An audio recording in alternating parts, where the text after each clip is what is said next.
Welcome to Car Shopping Questions and Answers. If you are car shopping now or in the next 6 months, I want you to type me in the comments. My name is Deshone the Auto Advisor. That's what I'm publicly known as. And all we do here is make sure that you know how to pay less than everyone else for cars. I'm very big on that. We spent the last 3 years helping people do this. And I spent 14 years in the car business before I started this. So I want you to start typing your questions. It's very important that when you're on this broadcast, you are locked in. Block out everything else. There's a lot of stuff in this world that wants to distract you. When you are distracted, you pay more money. That is what happens. When you are distracted, you pay more money. The people who get the savings, the people who know how to pay hundreds, thousands less than everyone else are locked in. So if you're locked in, I want you to type the lock emoji, or I want you to just type locked in, and we're going to get this show on the road. This entire broadcast is brought to you and sponsored by my new digital book. It's called Cars from Home, 7 Steps to Saving Time, Money, and Avoiding Dealerships. You can get a copy in your inbox immediately for 75% off for the next 30 minutes. When you visit the site, in my TikTok bio or in my Instagram bio, you'll see a button to activate the 75% off. You won't pay the $97. In YouTube, you guys will see a comment posted for you guys. I have a link pinned for you. And if you're on Facebook, if you're watching, I have a link for you floating. You can click that and that'll activate your 75%. But it's only for 30 minutes and you'll have the entire blueprint of everything we're going to discuss today. So while you guys are typing your questions, start typing your questions. Start typing your questions. I want to talk to you about the process. Thank you, Kelly. Good to see you. The process that we use to get below market leases, new cars, and used cars. Now, I know that might sound foreign to you. The idea of having a car shopping process may sound foreign because you may be used to winging it. Oh, I just feel my way around it. I hope I do okay. That is not a recipe for success, and you're not going to accidentally get a below market price. It's just not going to happen. You don't accidentally pay less than everyone else. You don't do that by winging it. And what I want to show you is how you can do this without being a good negotiator. So we use a 7-step process. That's why my book is called Cars from Home. You can already hear our process is at home. Who likes being at home? Hit the like button if you would rather spend time shopping at home than in a dealership. Hit the like button. Our process is called Cars from Home for a reason. All of your leverage, all of your control is from home. There is no power in the dealership. That's why the only time we're in the dealership is to look at cars, to test drive, and to go home. That is what we are there for. To look at cars, test drive, go home. We are never there to buy or negotiate because you have no leverage in the car dealership. So all of you, if you're like Deshone, I'm glad. Like, I hate being in car dealerships. You're going to love what we talk about over the next hour if you lock in. If you lock in. Again, if you're locked in, I want you to type the lock emoji, or I want you to type locked in, because I only want to talk to the people. I'm only talking to you. There's tons of people that's going to come through this broadcast. They know they're buying cars this week, this month, next month. They just going to wing their way through it, and they can't lock in. And I pray that we can get them to lock in so that they can see. Because listen, watch this. What y'all going to see me sharing throughout this whole show is really the people who've been locked in before you guys. Look, people like Adina. She just graduated, got her 2024 Hyundai Elantra. She decided the lease was the best way to go for her. She's paying $365 a month, no money out of pocket.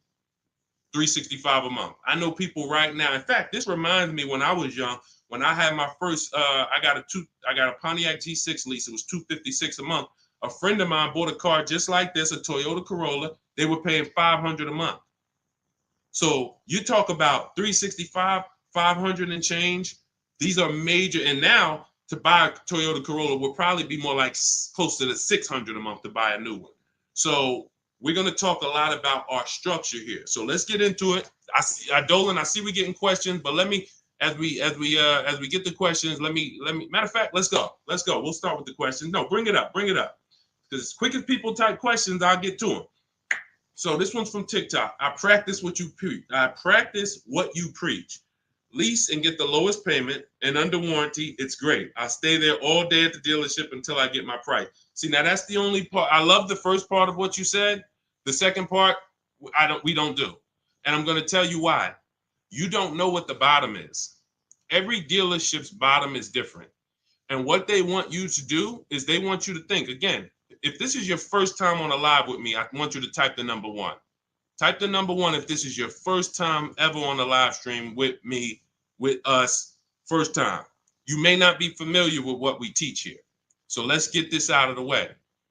I don't spend time in car dealerships, and I teach people not to. I'm going to tell you why. Welcome, Kellyanne. Okay, welcome. You came in giving gifts, and I appreciate you. So check this out. Here's why you never want to be in a car dealership negotiating. You don't know what the bottom is. Every dealership's bottom is different. I know they may have told you every Nissan dealer is the same. It's like the Apple store. So just go to whichever one's closest. That's not true. Every dealership is independently owned and operated. They're an independent franchise and they're competing. That is what dealerships do. So here's the dangerous part. Here's the dangerous part about negotiating with one dealer. So you take somebody who, what do y'all think is a good, let's just say, right? Example. Let's take a car that is $40,000 car. What do you think a good discount would be on that? What do you think a discount where you'd be like, okay, I think that feels right. Let's throw out some numbers. I told you, stay by your keyboard, y'all. Let's go. Let me talk to people that's locked in. You're looking at a $40,000 car. What do you think a good discount is on that? Good discount. Just throw a number out there.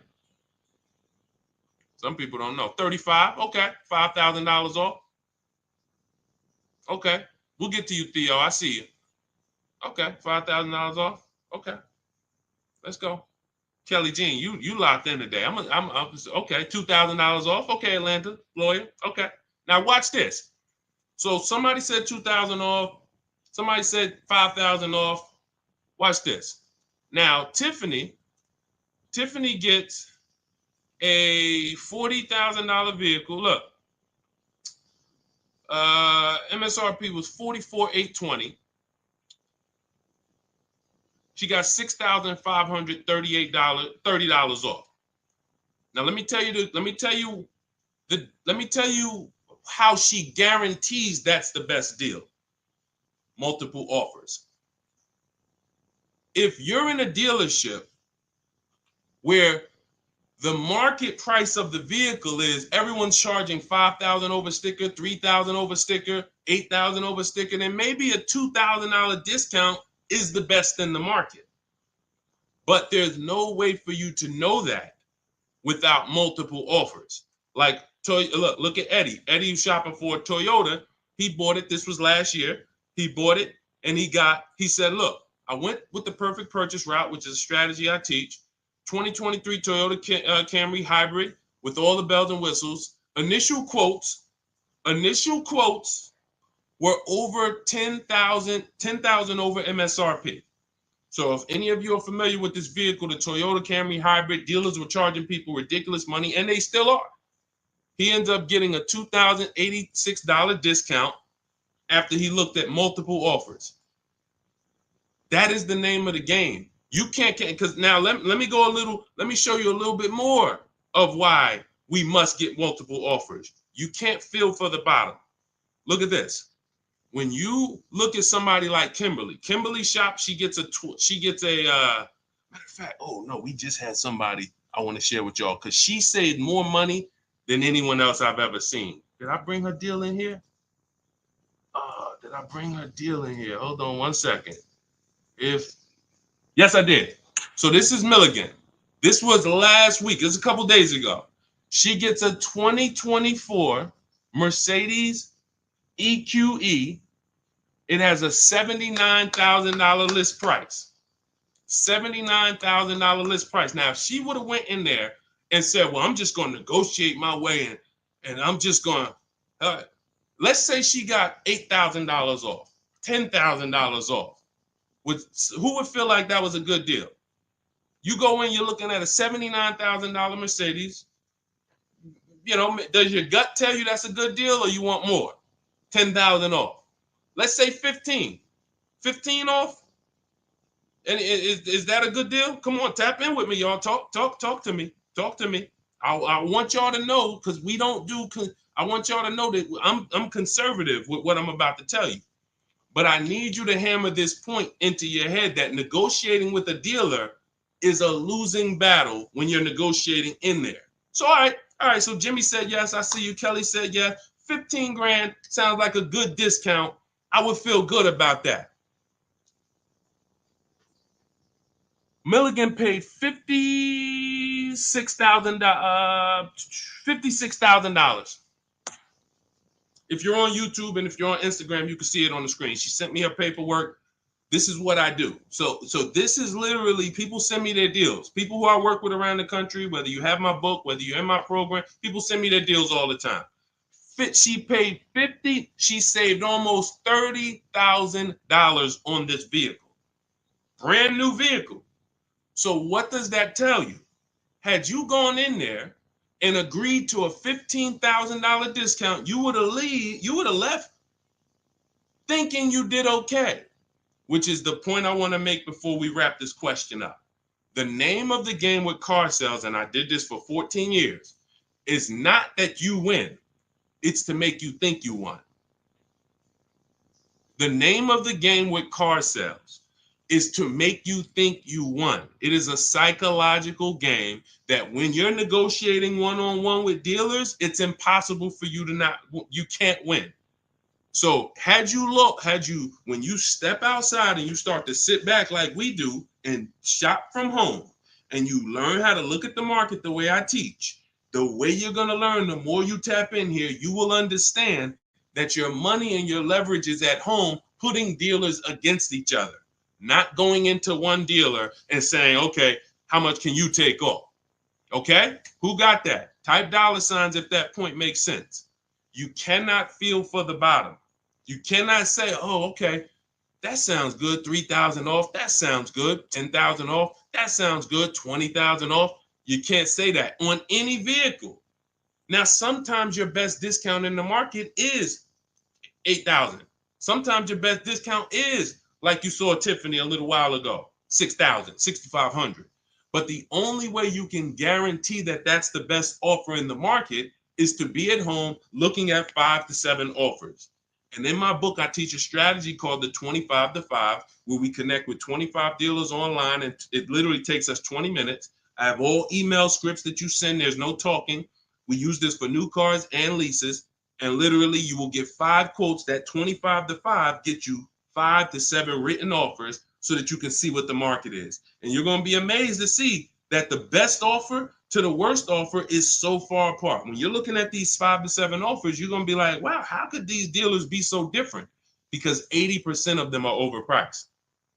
So when someone tells you, hey, Tiffany, that's my best offer. Hey, Taryn, that's my best offer. Barbara, Ken, my best offer. They may not be lying to you. That's their best offer. We need their competition's best offer. And that's how we make sure we guarantee the bottom price. If Milligan would have settled for $15,000 off, she would have left another $13,000 on the table. We can't leave that kind of money on the table. Okay? So yes, I love that you seem to understand about leasing, the person who shared this question, but what I don't love is being in dealerships negotiating. I do not do it. I don't teach to do it. We stay at home and we make people bid for our business. That is the game. Okay, all of this is inside my new digital book, guys. You can see it. It's called Cars from Home: 7 Steps to Saving Time, Money, and Avoiding Dealerships. And you can see, Josh, I have a support email everywhere. You can see it on my screen. Every time I do a live, I have a support email. When you purchase the book, literally on the thank you page, as soon as you pay, as soon as you get your 75% off, it literally says, screenshot this page. And it says, here's my support team's email, just in case you may have typed the email in wrong. And it says, click the link below to open up your book. So you can open it right there on the thank you page, save it to your phone or your computer, and I email you a copy. So DM me. If you don't see the support team email, we share it everywhere. We share it everywhere. I don't want to share it here live publicly, but DM me and we'll share it. We'll share it so you can have it.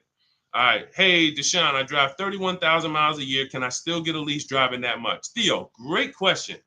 So let's talk to high mileage drivers. If you drive more than 18,000 miles a year, I want you to type HM for high mileage. Now, here's what's important for you to understand. And what I love about the way you ask this question, Theo, is you're asking to understand. You're not asking with assuming an answer. So check this out. If you drive 18,000, all right, I see you high mileage drivers. If you drive 18, I see you Toussaint. You have to think about something other people don't. This is how vehicles normally lose value. This is what I call the unseen expense. You must understand this. This is what I call car buying 101, depreciation. So the people who don't understand leasing or who tell you not to lease, they don't understand depreciation. They say things like, well, I don't like to lease because I want to drive as much as I want to drive. Here's the thing. You pay for your usage whether you buy or lease. Give you an example. Let's say you buy a vehicle today for $40,000. What's that vehicle worth in 1 year, everybody? Let me ask you. Throw a number out. You buy a vehicle today for $40,000. What is it worth in 1 year? Average miles driven, 12,000 miles per year. What is that vehicle worth? Is it still worth 40? Is it still worth 40? No. Right, exactly. 33. Let's go. Let's go. Shout out to the people that's not distracted. 33. Look. So now that's a good estimate. You look and you say, all right, that's 40. This is 33. That's 1 year of time I lost $7,000. Had nothing to do with the fact you bought the car. I thought you didn't pay for stuff if you bought it. I thought you could drive as much as you want when you bought it. So let's throw a curveball in for the high mileage driver, because this is the point we're making. What happens if you drive 20,000 miles? What's the car worth? What's the car worth? Instead of average miles, where like, okay, it'd be worth 30. You drive 20,000 miles, it's probably worth 30. Instead of 33, it's probably worth 30. You lost 10 grand of value. So the more you drive, the more you depreciate your vehicle. Does that make sense? It doesn't matter if you leased or bought. If you buy a vehicle for 40 and you put 100,000 miles on it in a year, that vehicle's worthless. You go around and you try to sell it, it's probably going to be worth $12,000 or whatever, $15,000. You destroyed the value with the amount of mileage you drive. So now once you see that, now you can get that, all right, I'm not off the hook just because I paid for my car and I didn't lease it. I lose in the form of depreciation depending on how I use this vehicle. So that's the basis for us to discuss leasing versus buying. And when you look at leasing versus buying, here's what we're asking ourselves. This is step one in my book. We don't do anything else until we pass this step. How many years are you keeping the next vehicle? How many years are you keeping your next vehicle? Type into the chat. Those of you who are shopping, I want you to answer this. How many years are you keeping your next vehicle that you're going to be shopping for? 8 or more, or less than 8? This is called the 8-year rule. See, I get a lot of people, and I see a lot of you ask, hey, I'm looking at a Porsche Macan. Should I lease or buy? I'm looking at a Rolls Royce. Should I lease or buy? I'm looking at a Honda Civic. Lease or buy? It's the same answer. How many years are you keeping the vehicle? Because here's what you need to realize. You're going to lose the most value in 5 to 7 years. But after 5 to 7 years, after 7 years, the depreciation cools off and you start losing little value. Who has a vehicle outside they've had for more than 10 years? Type me. You got a vehicle in your driveway right now. You've had it for more than 10 years. I want you to type me in the comments. And we don't get many people nowadays. People are not keeping vehicles that long anymore. Okay, I see. Kelly Jean has one. Tiny Boy, I see you. All right, Naturally Dope. Okay. If you got a vehicle right now in your driveway, you've had it for more than 10 years, type me. Okay, I see you, just be you. All right. All right. These are called long-term. Look, been 18 years next month, naturally dope. Now, here's what's beautiful about them. Their depreciation is like this. What does that mean? Whatever their vehicle is worth today is probably going to be worth the same thing next year. I see you, E. Valentine. That means you beat depreciation. See, there's only two ways to beat it. Long-term ownership like them, or with a below market lease. You cannot buy a vehicle, have it lose value for 5 to 7 years, turn around and replace it and think you won. That's just not the way it works. You bought it for 40, you traded it in, it was worth 15, and you thought you won. You lost $35,000 or $25,000 in that time period. Was there a way we could have gotten that car or a similar car and lost less than $25,000 in that time period? This is what we're trying to do when we're beating depreciation. So if you are a long-term person, those of you who said, yeah, hey, Jose got 10-year Cadillac, had it from 2011, perfect. If that's your plan, you don't think about leasing. But if your spouse says, I don't want to keep a car that long, I don't see myself keeping a car that long, then they shouldn't be thinking about purchasing because they're going to lose in depreciation. So now when you look at what a lease is you have an opportunity to overpay. There's 3 types of leases: market value, above market value, below market value. If you pay market value or above market value, you lost. You lost. Market value or below market value, you lost. If you're enjoying this on TikTok, can y'all just double tap the screen? Just start tapping the screen. You're going to see the likes run up, and y'all just keep running them up. And what that does is it lets TikTok know we talking business over here, bring more people. If you're enjoying it on Facebook and YouTube, can you hit the share button, tag a friend in here so we can help them protect their money? This is about below market lease deals because you've seen commercials that say, hey, you can lease this vehicle for this, $5,000 down plus tax. Those are above market lease values or market value. When you see lease deals that look like this, and this is why I show you people who came before you. Danielle, $44,000 Audi, 2024, no money down, $550 a month. No money down, $44,000 Audi.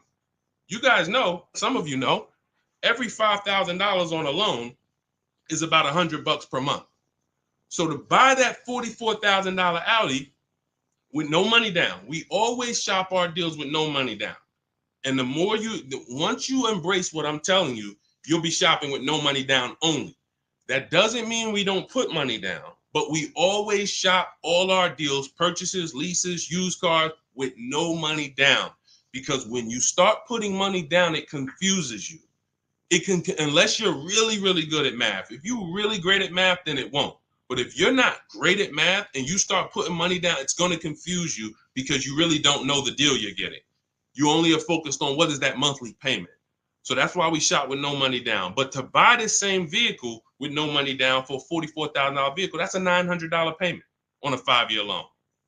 That's a $900 payment, $800 payment on a 6-year loan. She's paying $550 below market lease. Look at Kimberly. She saved 20 grand on her Maserati, below market lease, an $86,000 vehicle, $950 a month.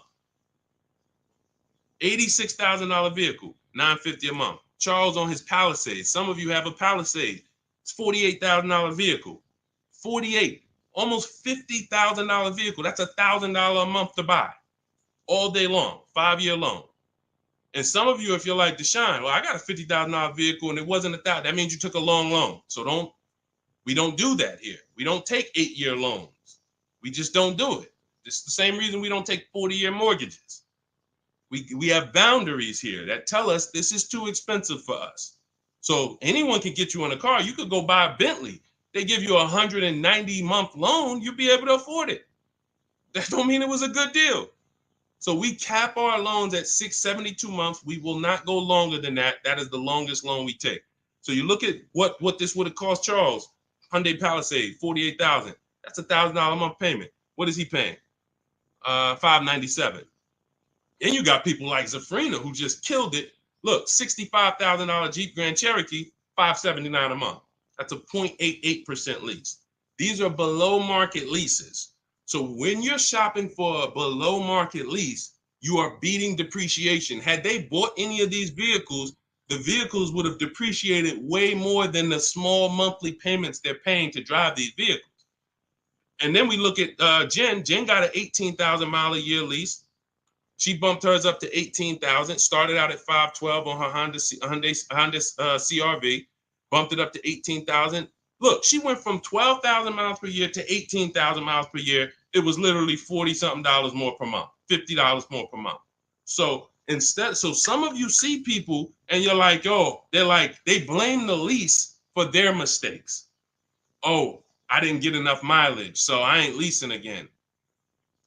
The problem was you didn't get the mileage you needed because you let pennies stop you from actually having a good lease experience. Instead, you saw the payment for 12 and they said, well, if you want 15, it's $25 more per month. And you said, all right, well, give me the 12. Now you have a bad lease experience. You have a penalty because you didn't get the mileage you needed. That wasn't a smart thing to do. But blaming the lease is an even worse thing to do. So we always get the mileage we need. So Theo, when we look at now that you understand depreciation, you understand you buy a vehicle, you're killing the value. You're driving 31,000 miles per year. But if you bump your lease up, and I want you to shop for your leases with 12,000 miles, no money down, only first month's payment, taxes and fees in the payment. You get multiple offers. You need to get at least 5 to 7 offers. You could do it manually. You want to call around? You could do that. I do it, and I teach in my book. We do it without talking. Literally everything we do is email. We don't talk to car salesmen. And I'm a former car salesman. So trust me, when I tell you my system is you don't talk to car salesmen, it's better for them and you. When you go pick up your cars from the way we teach, the car sales people are thanking you. They're like, man, this was one of the quickest, easiest deals I ever made. You knew what you wanted. You sent me an inquiry. You gave me enough information to make the deal. We did it in 20, 30 minutes. This was great. I would never develop a system that would make car sales people work hard. It's easy. They love what we do. But at the same time, you got to find the right dealers. And you got to understand, all right, I have to shop with 12,000 miles per year first, and then let me get my best offers. You know, we teach something called the 1.5% rule. We divide the monthly payment into the MSRP. In my book, I have a calculator that does this for you. So literally, when you get my book, 75% off in my TikTok bio, 30 minutes, Instagram bio, 30 minutes, YouTube comments, Facebook comments, you see the link floating. You got 30 minutes to get the book for 75% off, so you won't pay $97. In there, I have calculated, you put your lease quotes into, and it literally spits out which one is the best, and it spits out counter offers that we email back to them. So once you do that, you find your best deal. Is it 1%? Is it less than 1% like Zafrina's? Is it 1.2, 1. As long as it's under 1.5, out of all your offers, you need to have 5 to 7 offers. If it's under 1.5, now you got good value. And now you ask them to adjust it up to 31,000 miles per year. You can absolutely do a high mileage lease. And you are going to spend less if you're a short-term driver. So I told you guys, if you were on the stream the other day, I talked about the guy that came in. He's the one taught me this, a customer. When I worked at Hyundai, I was a manager for a little bit. He came in, he had a high mileage lease on a Hyundai Sonata. I had never seen it. He had 72,000 miles on the car. And I was like, hey, you leased this? He said, yeah, I always lease. I'm in sales. He said, I used to buy my cars. I would always have negative equity. I had to do big down payments. I hated it. I started doing just a high mileage lease. He was only paying like $150 a month more than the normal lease for 25,000 miles a year. So instead of coming in with $10,000 or $12,000 of negative equity because he put so many miles on the car, he pays $150 more, drives as much as he wants to drive, comes back every 3 years, gets a new vehicle. He's not tying up money in these vehicles. Now, for those of you who are going to be long-term, like the people who we just shouted out about 8, 9, 10 minutes ago, that is the deal. You do not lease. You're going to buy, keep that vehicle until the wheels fall off. That's the win. But if you're not keeping your vehicles 8 years, you're overspending by thousands of dollars not leasing. And we prove that over and over and over and over here. I want you to get from being stuck in the middle, either get to the lease side or get to the long-term owner side. Get out of the middle. That's where the depreciation hits are. That's where you lose in resale. That's where you overspend by thousands, and I need you out of there. Okay, that's a great question, Theo. Great question. Go ahead, Dolan. Let's shoot the next one in. Keep typing your questions, y'all. Could y'all keep tapping the screen on TikTok and keep running the likes up? Every time you hear something you like, either hit the like button or the share button. If you're like, man, you know what? Because at the end of the day, look, it's only a couple people that help us move this mission forward. I appreciate it. There's a couple. I love the people who tap in, but I really appreciate the people who share, tell their friends. I see you. Okay? I see you, and I appreciate it. Let's go.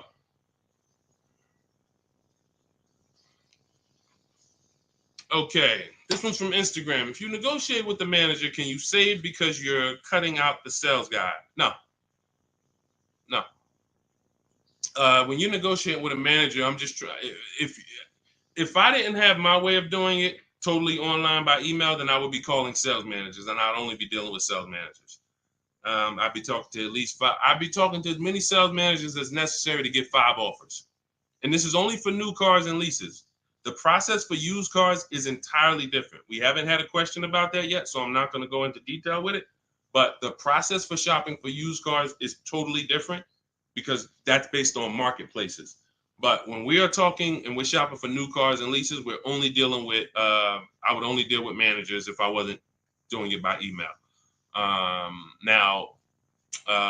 But yeah, that's not going to help you save. What's going to help you save is getting multiple offers and seeing who's the best offer.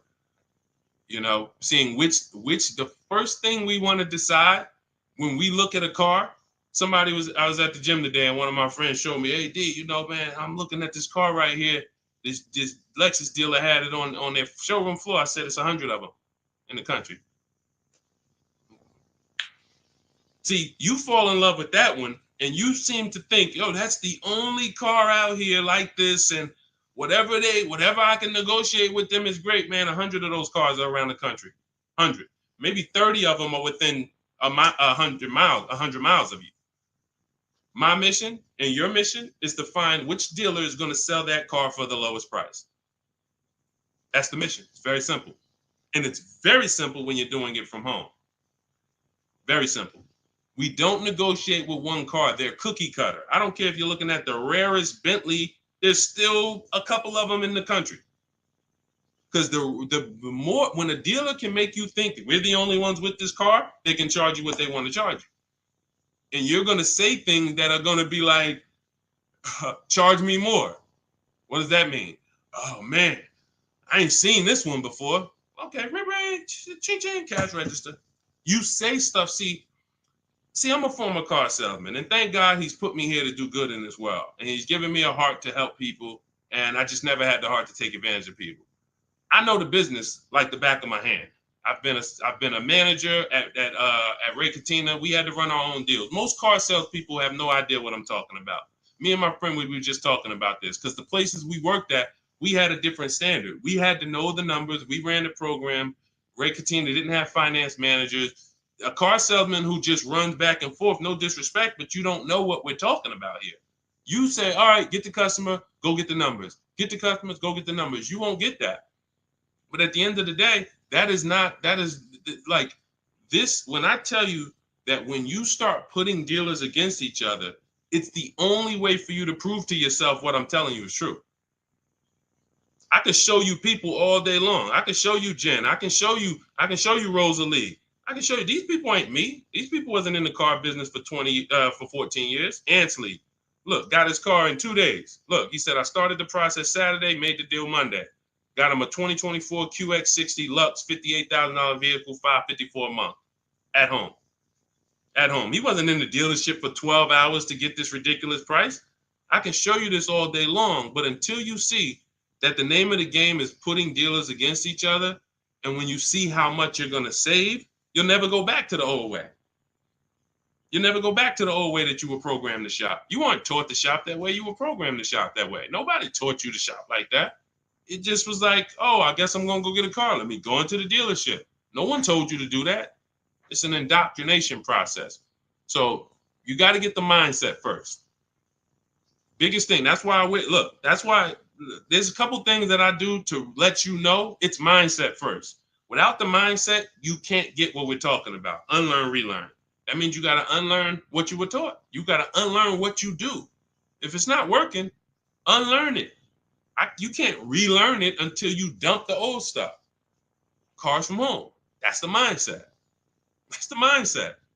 Anytime you're spending more than a couple minutes in the dealership, you got to ask yourself, I'm definitely not doing cars from home. This doesn't feel like cars from home. If you're home more, then you should be feeling like, okay, this is cars from home. And all of this is in my, if you like, guys, you don't want to remember all of this, you just want the step-by-step blueprint, that is my new digital book. It's 5-star rated. You can Google it. It's called Cars from Home, 7 Steps to Saving Time, Money, and Avoiding Dealerships. You can get your copy for 75% off in my TikTok bio, my Instagram bio, the YouTube comments, or the Facebook comments for the next 30 minutes. After 30 minutes, price goes back up to $97. And it is worth every penny at $97. People saving $5, $10, $15, $20,000, never spending more than 30 minutes in the dealership. They pay $97 all day. We sold tons of books for $97, but $24 is better. So go ahead, Dolan, shoot the next one up. All right. This one's CPB013. Is the online price the lowest they will go on a used car? All right, so this is a good question. Is the online price the lowest they will go on a used car? If I've narrowed it down and I see a car that is priced lower than everything else on a used car, now we're talking about my multiple marketplace strategy, because this is how we look for used cars. We're looking at all the marketplaces. Everywhere there are used cars at, we're looking at them. Cars.com, Carfax, Car Gurus, Auto Trader, CarMax, Carvana, Driveway, eBay Motors. 8 marketplaces. We open these up, we start our accounts. Once we narrow it down based on title, service records, accident history. We cannot, hold on. I got a feel TikTok is telling me, let me just, hold on. Can y'all still see me on TikTok? Give me a thumbs up. Give me a 1 if y'all can still see me on TikTok. Give me a 1. I just want to make sure. I just had a pop-up message on TikTok. All right. Thank you, Tiny Boy. Appreciate it. Okay, so you do not buy a used car without making sure you see the service records. There are a couple big things, couple major things when you're buying a used car you need to do besides price. I'm telling you this. We tend to focus on price. We must get a quality car and a below market price. One without the other is a loss. If you tell me, Deshone, man, I used your strategies, I shop, I paid below market value, I know it, I saw this was the lowest car within 100 miles, but the car is in the shop every 3 to 6 months, that's a problem. We lost. So we must get both. So we narrow this down based on service records.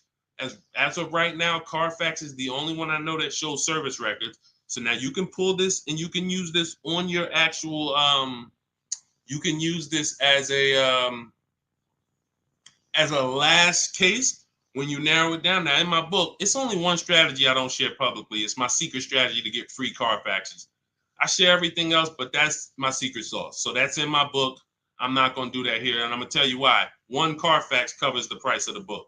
So, those of you who want my secret strategy on getting free Carfaxes, that's in my book. But once we get the Carfax, we can see the service records. If the service records aren't consistent, do not buy the car. That's my recommendation. I don't care how good it looks. I don't care if he tells you, hey, I used to change the oil. I changed it myself. Without proper service records, the engine could go before it was supposed to go. The transmission could go before it was supposed to go. Like, this is literally the worst thing you can do. And you don't want that. Okay, let that be a deal breaker. No service records, deal breaker. So another thing you do is you type the vehicle into Google. If you're looking at a 2017 Kia Optima, what you do is you type in 2017 Kia Optima reliability. Skim the articles. Just skim the first page. It don't take you 5 minutes. Look for any red flags. Owners report electric issues. This vehicle has less than average reliability. Once you skim that and you see you're either going to eliminate that vehicle or it's going to pass, after you do that, I want you to type in 2017 Kia Optima longevity. Now you're going to see websites that look at engines and transmissions and what owners say in the long term. And it'll say these vehicles may last 200 to 300,000 miles. This is how you get quality. Again, you cannot get a great price and then not a quality vehicle. It's a loss. We got tons of people, you may have had that issue. You felt like you were doing good, and then all of a sudden your car's having problems. Whatever price you paid for it doesn't matter. The car's having problems. So this is how we prevent that to the best of our ability. So you type in longevity, you may see owners report transmission issues at 80, 90,000 miles. If you're looking at a vehicle with 70,000 miles, isn't that important? Type dollar sign if you understand. If you're looking at a used car and it has 60,000 miles, you do that quick search I just said, and it says owners report transmission issues at 80, 90,000 miles. Wouldn't you want to know that? Quick search. This is 10 minutes to say this is free. Free things that take no time, that save you thousands of dollars and headaches and money and all of this. So now, once that's happening, we look at the prices. Now we look and say, all right, is this the lowest price on the market? All right. Are they going to charge any fees? This is what we need to know, CPB. Because some people will put a price online. Who's experienced that? Who's had a dealer that they saw a price online, they went in, and then it was a different price? Type me if you've had that happen to you. You saw a price online, you said, okay, price looks good. You go in, all of a sudden it's okay, but this and this, and then we got this, and then we got this, and next thing you know, you're $8,000 more than the price online. Happens all the time. How do we prevent that? We call before we go.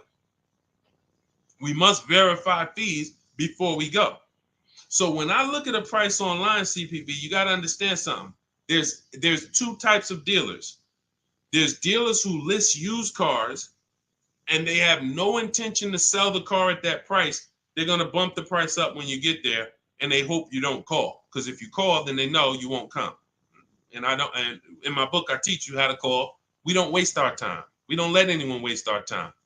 While we're in a dealership that's wasting our time, the real best price car is selling to someone else. If you narrow it down to 3 cars and then you go see one and it's like, okay, Dad, you wasted my time. Now you come back and the other 2 that was really the best price, those are gone. Because the best price cars don't last long. So we can't afford to let anyone waste our time. So now the goal is to see, can I get money off, but not here. We don't do that until we get there. Because a lot of times when we shop for used cars, we're getting notifications of every car that pops up. A lot of times we get cars that no one even knows hit the market yet. Soon as they hit the market, because I teach you how to know the market, you literally know the car there before anyone. You verify fees, you're there, you test drive it, you lock the car up. You can't call those dealers and be like, hey, could you take another $1,000, $2,000 off? Because they're going to be like, well, we just got the car. We're going to give it some chance. And I'm going to give you another insider secret. Dealers use a tool called V-Auto. When we list used cars, we know what every used car is priced at around us. We know what every single used car is priced at all around us. So we know we're the lowest priced car in the market. When you're looking at that car and you see that's the lowest price out of all of them, that dealer knows they're the lowest price. So when you call them and you look for more money off and you're not there, you don't have any leverage. So we do that when we get there. So this is all in the process that we use. I talked to y'all at the beginning of the stream. We talked about process. Everything we do is a system. That's why we have thousands of people that you look all over my pages, you read those comments, you see people sold their leases. I made so much money selling my lease. Oh man, I got $10,000 off. Man, I got a deal that was $200 less than what I thought I could get. Look, I had, I think Vicky, who wrote into me? I think Vicky wrote into me and said, What's her name, Vicky? Okay, can you take that question off, CP? Dolan, so I can see this. Okay, yeah, it was Vicky. She said, "Hey, Deshone, thanks to your book and the methods, I was able to get my new lease for a 2024 Volkswagen Atlas for $175 less a month than my first quotes. I did it all online except for picking up the car. I put no money down other than first month's payment and DMV. I saved over $6,000 over the life of my lease listening to your tips, using my scripts. My negotiating scripts, you don't talk, you're typing, you're copying and pasting. So if you have it, if you can't copy and paste, this ain't for you. If you're not good with a computer, you can't visit websites and copy and paste. This isn't for you. But that is the name of the game. That is the name of the game. Like, it is all about having a process, not winging it. This is a 5 and 6 figure transaction. You wouldn't wing a home purchase. I don't care if you found the least expensive shack in the country. You found a shack that was $40,000. And you're like, man, I want to buy that shack. You wouldn't wing that process, right? You wouldn't be like, oh, you know what? I can handle it. Forget the attorney. I don't need a realtor. I don't need none of that. I'm just going to go and, no title company. No, there's a process. Doesn't matter. Even the least expensive house. So if you treat car buying here like you treat home buying, if you treat car buying like you're buying a small house instead of a big TV, that's how people treat buying cars. Then people come in, hey, honey, look outside. You bought a car? Hey, I went down. I told you, I told you I was just going to get milk, but I stopped by the dealership. I knew you was out for a couple hours. What happened? Like, how'd you buy a car? Well, I stopped by the dealership. I saw this thing and I just had to make it. You made a $30,000 transaction in minutes. It's like it's a big TV, like you bought a 90-inch TV home. Look, honey, but I got a car, something that costs $50,000. I did it in a couple hours. This is why we're losing. And so part of what I got to do, y'all, I got to tell you the bad news. I got to tell you the bad news so that you can get to these prices. You're not going to get to these prices unless you realize that everything they taught you to do was for them to make more money. Once that clicks, you come over to our side and you join our side, and we'll just, you'll be winning for forever. New cars, used cars, leases, high mileage drivers, don't matter. We do it all. All right, go ahead, Dolan. All right. I'm in 3/6 years in my finance car. Okay, it looks like you're about halfway in, and would do anything to pay less than $660 a month. How do you feel about refinancing? Okay, so there's a right way to refinance and there's a wrong way. Refinancing should be you qualify for a better rate now, but you don't want to stretch the loan out. And I'm going to tell you why. Most of the people who want to loan you money, they want you to take it longer. I make more money lending you $40,000 for 8 years than I do for 3 years. So the longer you take the loan, the more I'm pretty much guaranteed to be all right. If you pay for 2-3 years, a lot of that is going to interest. So by the time you get to halfway through, you still owe a good amount on that vehicle. So most people, when they refinance, they call and they're like, okay, well, what's the lowest payment I could refinance into? And then they'll stretch the loan out. And that ends up, like, let's say if you paid 3 years already. Now you go in and you say, all right, well, what can I refinance to? They say, well, we could get you the $375 a month. We give you a new 6-year loan. And now people be like, oh, well, I like that better. But you already paid for 3. What's 3 plus 6? 9 years. No one's taking, there's no smart person on here that would sign a 9-year loan. But that's the problem. So here's what I would do. You're already, all right. Another thing about refinancing, it's for people who want to keep their cars. We said this earlier. The people who are keeping their cars want to actually pay them off and keep them until they, forever. or at least until they know that the depreciation is over. And that's really not even that, because once the depreciation, once you get here, you buy your car here, by the time it gets here, you paid it off. Now you don't want to get rid of it, because now this is where you've reached what I call the reward stage. This is where it's like, man, my car is not really losing that much value. Now let me keep this thing and really get my money out of it. You don't want to flip the car as soon as the depreciation has really settled. You don't. So if you're planning to keep that car and keep it 8, 9, 10 years, then you refinance, and then you say, all right, I'm just going to make sure I got the best loan. But I would recommend you refinance and pay the highest payment you can to pay off the car quicker, not stretching the loan out. It's just you're paying more. It may seem like, okay, yeah, I'm paying less, but you're paying more. You've already paid for 3 years. They stretch you out another 5 years. That's an 8-year loan. You paid on the car for 8 years now. So what I would look at is, if you're not a long-term person, if you're not keeping your cars 8 years, you should be flipping out of that car into a lease. You should literally we have a process we call the equity assessment.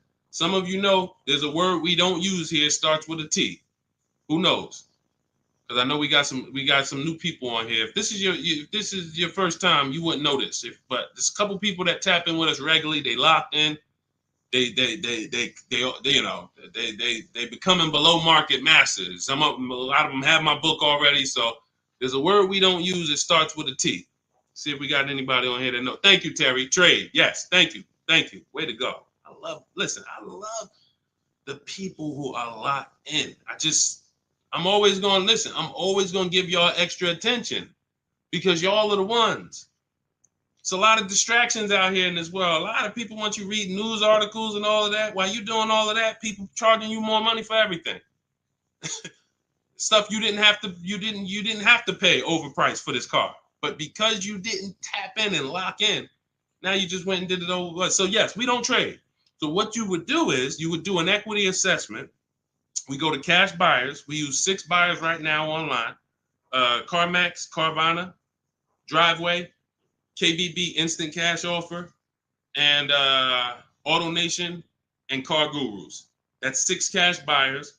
They compete hard. 3 of them link you to a local dealership for a cash offer. 3 of them are online car buyers for cash offers.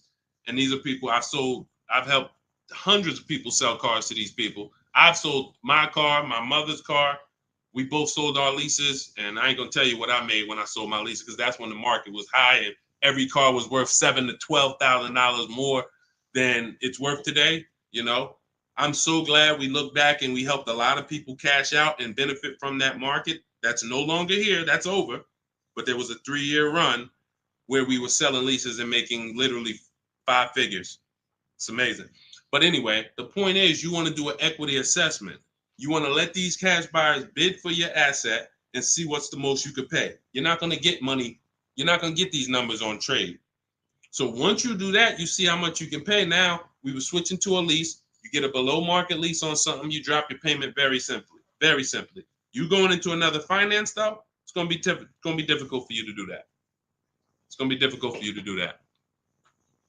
Let me see the woman I had who went. She just did this. She literally just did what I just laid out for you.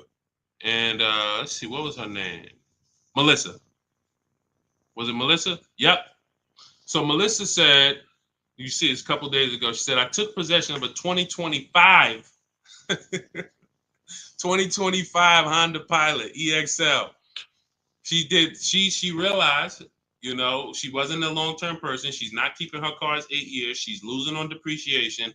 Once she learned that, she said, Deshone, I'm following the strategies. I'm flipping into a lease and I'm going into, leasing like a boss.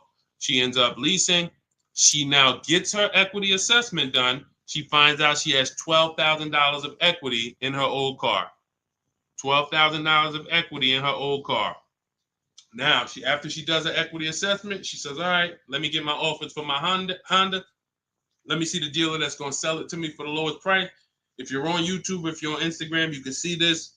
And I can't share this on the other platforms because it doesn't let me. But if you're on YouTube, you can see Melissa's whole deal that she sent. So she ends up She ends up leasing $597 a month.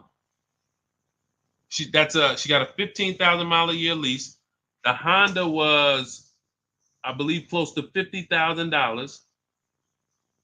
Yep, it was close to $50,000. She has a $12,000 check coming that she's gonna put in her bank account. Now she was used to just flipping that over to the next car. That's how they get you. See, hold on, I got it. That's how they get you. She's used to going into the dealer. What's my old car worth? Who's done this? If you'll be honest and say, ouch, you've done this.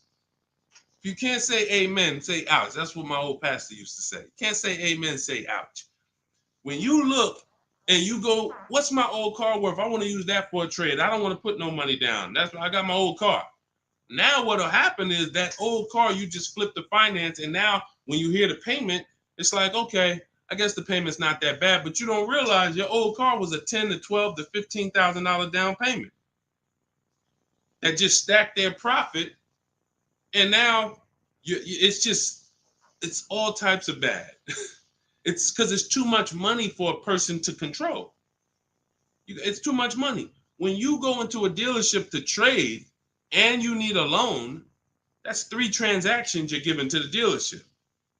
3. That means I want to sell you my old car. That's 1 transaction. And instead of me making people bid for my old car, I'm just going to give it to you. I'm going to just have you be my only offer. Even though I know, well, you don't know, that's why you're not doing it. Even though there's tons of other companies who want to compete to say, hey, wait, we'll pay more than that. We'll pay more. They're giving you 10 for the trade. We'll give you 13. We'll give you 12. Like, you don't know these people exist. So you're now giving that to the dealer.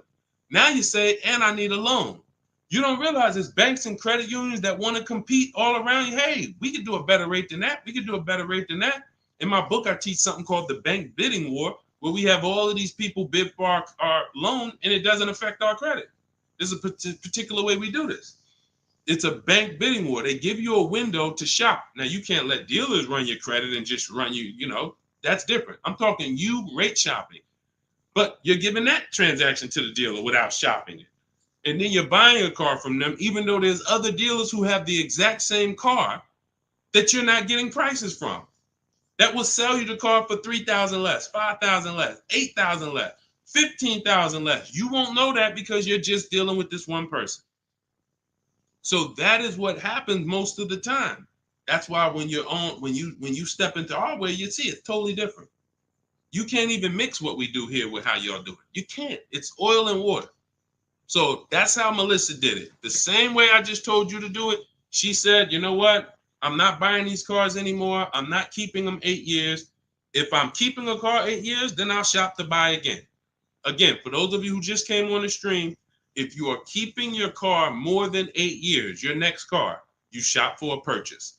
New car, used car, purchase.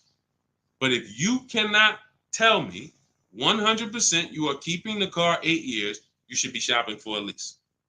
It's not even close. The prices paid, the quality of vehicles driven, as long as you're getting the right mileage you need, it's the best thing ever. New cars, and we're paying cents on the dollar compared to everyone else. But you have to bid these out. Can't walk into a dealer and say, hey, work me a lease out. You're never going to get these prices. Never. Go ahead, Dolan. Next question. All of this, for those of you who like Deshone, listen, I love what I'm hearing, man. It's no way I'm going to remember all of this. You get that's all. This is all in my blueprint. I'm not winging any of this. Everything I'm teaching is out of my step-by-step book. It's a digital book. It's called Cars from Home, 7 Steps to Saving Time, Money, and Avoiding Dealerships. You can get your copy for 75% off for the next 30 minutes. Now, if you visited the website already and the timer started, that means once that timer hits 0, it's not, you don't get 75% off. It goes back up to $97. So you won't get the $24 price. But if you get there before the timer hits 0, in my TikTok bio, in my Instagram bio, you can get your 75% off. It'll be in your inbox before we even end the stream. It'll be in your inbox in 5 minutes. Now, also, we have a link in the YouTube comments pinned for you to activate your 75% off, as well as a link floating on Facebook or in the comments for you to activate your 75% off. But once you get your book, I want you to screenshot the thank you page. One, it says right here, click below to open your book. So you can open the book and save it to your phone or your email right there. But then I also email you a copy. But sometimes you type your email in wrong. We have a great email system. We've delivered over 10,000 books, but we can't send a book to the wrong email. And that's what usually happens. So I want you to screenshot that page so you'll have my support team's email. And depending on where you're watching, you'll see the support email on the screen. But this is only for book delivery. This is not for questions. I don't do questions through email. All right. Jimmy, thanks. Just got the book. Can't wait to read and learn how to get a great deal on my next car. Congratulations. Use it, win. Follow it step by step. Don't change a thing. It's like McDonald's. I promise you, the reason why we have hundreds of people, I've worked with 2,000 people personally, and we probably got thousands of people that I don't even know about. Hundreds that have written me, text, DM me, emailed me. But I know we have thousands of people who've used our strategies to get below market prices and enjoy the car shopping process. Like, enjoy. How about that? How about, yeah, great to pay below market prices, great to save thousands of dollars. How about enjoying something, enjoying a process of something that you're about to spend 5 or 6 figures on? Not like, oh, just get me out of here. I've had people who I've seen them. I see them at the dealership when I was in there. They can't wait to get it over with. Oh, I hate this. It's a shame.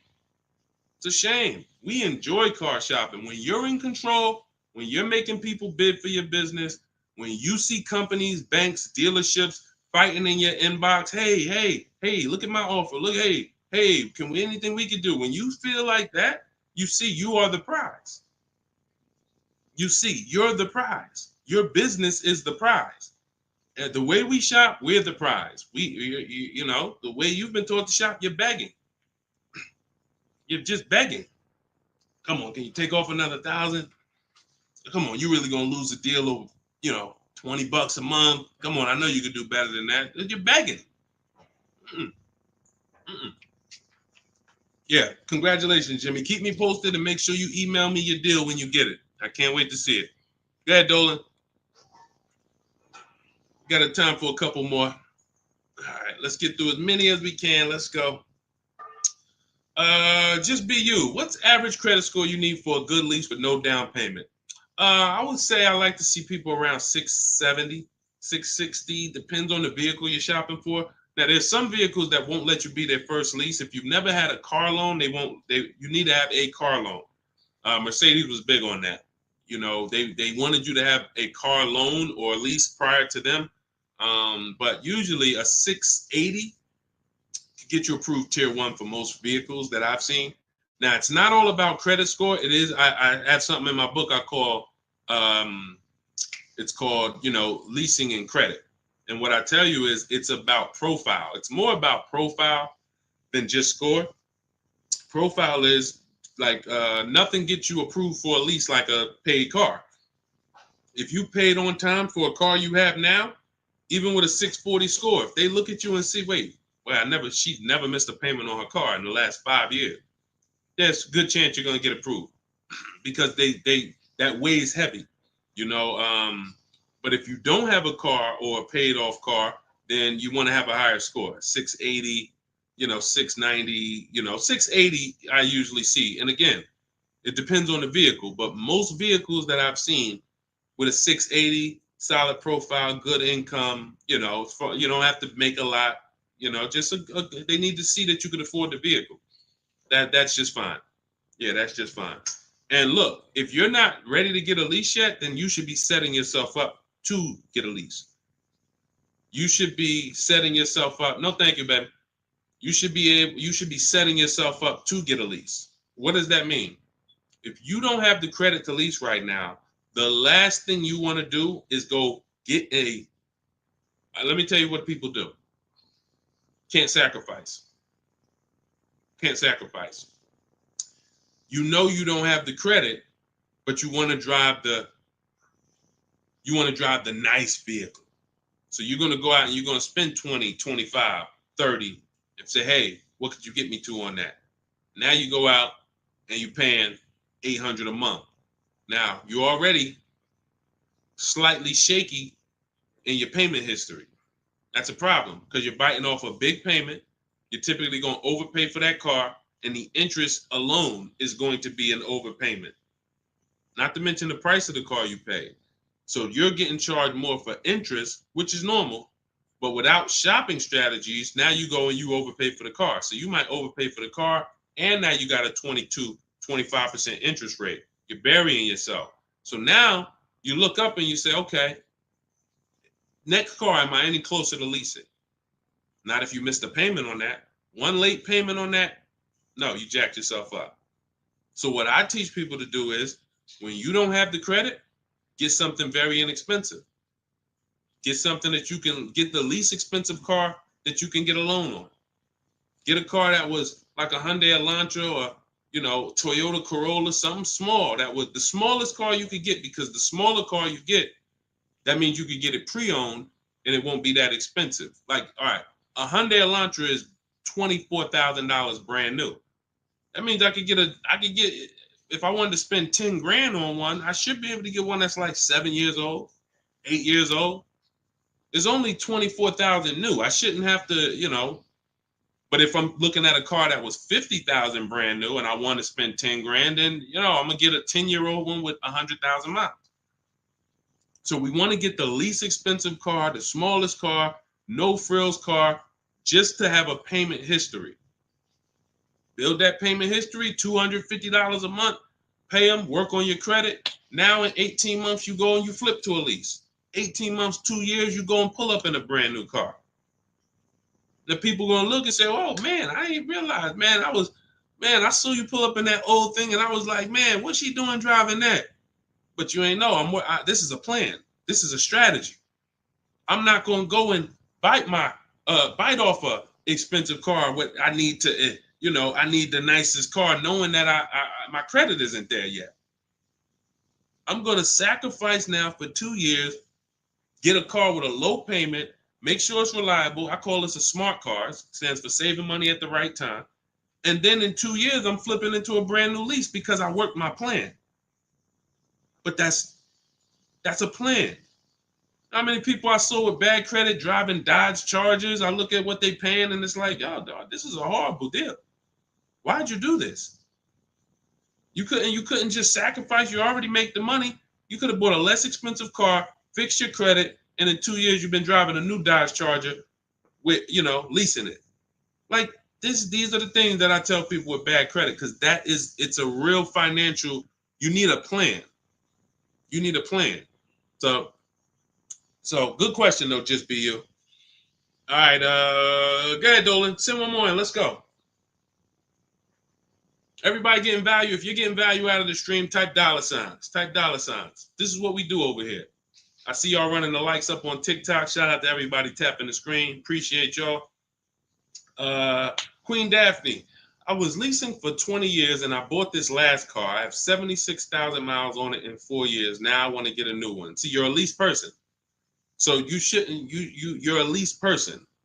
You should be leasing, getting yourself, if you have in 4 years, 76,000 miles, that's about, it's probably about 18,000 miles a year. Look, here's the thing. Look at Jen. If you didn't see Queen Daphne, I shared Jen's deal earlier. Look at Jen. She got the exact lease you need. Look, finalized my deal this evening. Honda CR-V hybrid, very popular vehicle. 39,155, 512 a month at 12K. We always shop 12K with no money down. It was a 512 a month payment. That's a 1.3% lease. 512 on a $39,000 vehicle. So now once we shop our deals for 12, that's when we adjust with the dealer who wins the bid. Whatever dealer wins the bid, now we adjust the mileage with them. We customize it with them. So she said, okay, she told the dealer she wanted 18,000 miles per year. It went from 512 to 563 a month. That's it. Literally. $50 more a month. And she's driving 18,000 miles per year. $50 more. That's what people don't do. They take the 12, $50 more a month times 36, that's $1,800. $1,800. $1,800 over a 3-year period. $50 more per month. She gets what she needs instead of a person who says, well, I really needed 18, but I got 12. So you got 6,000 less miles than you need. Multiply that by 3 years. That's 18,000 miles over you're going to go. At 25 cents per mile, you're going to be charged. 18,000 miles over at 25 cents per mile is $4,500 penalty. This is what we call penny wise, dollar foolish. Penny wise, dollar foolish. I'm going to pay $4,500 at the end to avoid paying $1,800 over 3 years. Y'all understand? You understand?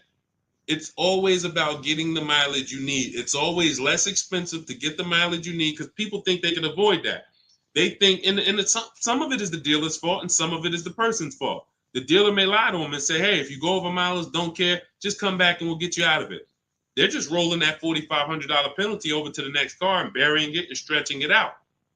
That doesn't go away. You cannot, because you know why the dealer has no control over this? Because the dealer has nothing to do with that. It's the bank's vehicle. The bank is expecting you to bring back the vehicle with the mileage you said. So when you bring it back and it has 18,000 more miles, you owe the bank. The dealership is out of it. The day you buy the vehicle, that paperwork signed, the check gets cut, dealership gets paid, dealership's out of it. They have nothing to do with the car anymore. It's between you and the bank. That's the bank's car. That's why when you drop off a lease, you pay a disposition fee to get the money, to get that car back to the bank where it belongs. The dealer has to transport it to the bank. It's their car. So it's always, we always shop for what we need. And it's a small amount of money. So what you do, Daphne, is you do your equity assessment. We talked about it. If you missed it about 10, 15 minutes ago, you can go and watch the YouTube replay. Or if you want everything I teach step by step in my book, it's in my digital book. You can click the link in my Instagram bio or in my TikTok bio. You get 75% off, so you get the steps for $24. As long as you get there before the 30-minute timer goes to zero. But what you do is you do your equity assessment to find out the most money a company will pay you for your current car. See if you have equity or do you have negative equity. And once you do that, now you move into shopping for your replacement lease. And it's simple. You separate those two transactions and you'll be just fine. And it's very, very simple. But I wouldn't, unless you're keeping your car 8 years, don't do this. And this happens a lot. People who love leasing, enjoy leasing, and then all of a sudden you buy something and it's like, nah, you know what? I really want to get back to leasing. That happens. I did it. And I broke my own rule. And here's the thing. When you break your own rule, y'all see, because I'm about to replace this truck, because I thought I was going to keep it 8 years. This is why you have to know. When I bought this pre-owned Infiniti truck, I got a great price on it. Saved 42% off the original price. That's another thing we do with used car. We must know what the original price was to know if it's a really good deal. We didn't go into detail on that in this show, but that's a big deal. You cannot. How do you know you're getting a good price on a used car if you don't know what it was originally priced? What equipment it was, what packages it had in it, what was the original list price, and what's the asking price? That's how we calculate discount. I call that the true value discount. That's in my book. So, but when I got it, I got a great deal on it. Now, when I look at the money that I paid over 3 years, once I get this new lease, you're going to see that I could have just gotten the lease. I could have just gotten the lease when you compare a used car, great deal on a used car, to a lease, they're about the same money coming out your house over a 6-year period. If you got one vehicle and you kept it for 6 years versus 2 leases, it's going to be about the same money on 2 pre-owned cars. Now, comparing a new purchase to a below market lease, totally different money. thousands more for the new purchase, thousands more. We've already hit on that throughout the stream. But what I'm going to show y'all when I do this is the amount of money that I put into the car over 3 years, over the almost 2 years I've had it. I could have just leased a brand new car for the same amount. So it's not that I overpaid, but what I could have been driving had my structure been right. And again, that's why the 8-year rule is so important. If you can't guarantee you're keeping the vehicle 8 years, you should not buy it. You should be shopping for a lease. That's the name of the game. It's not even a question.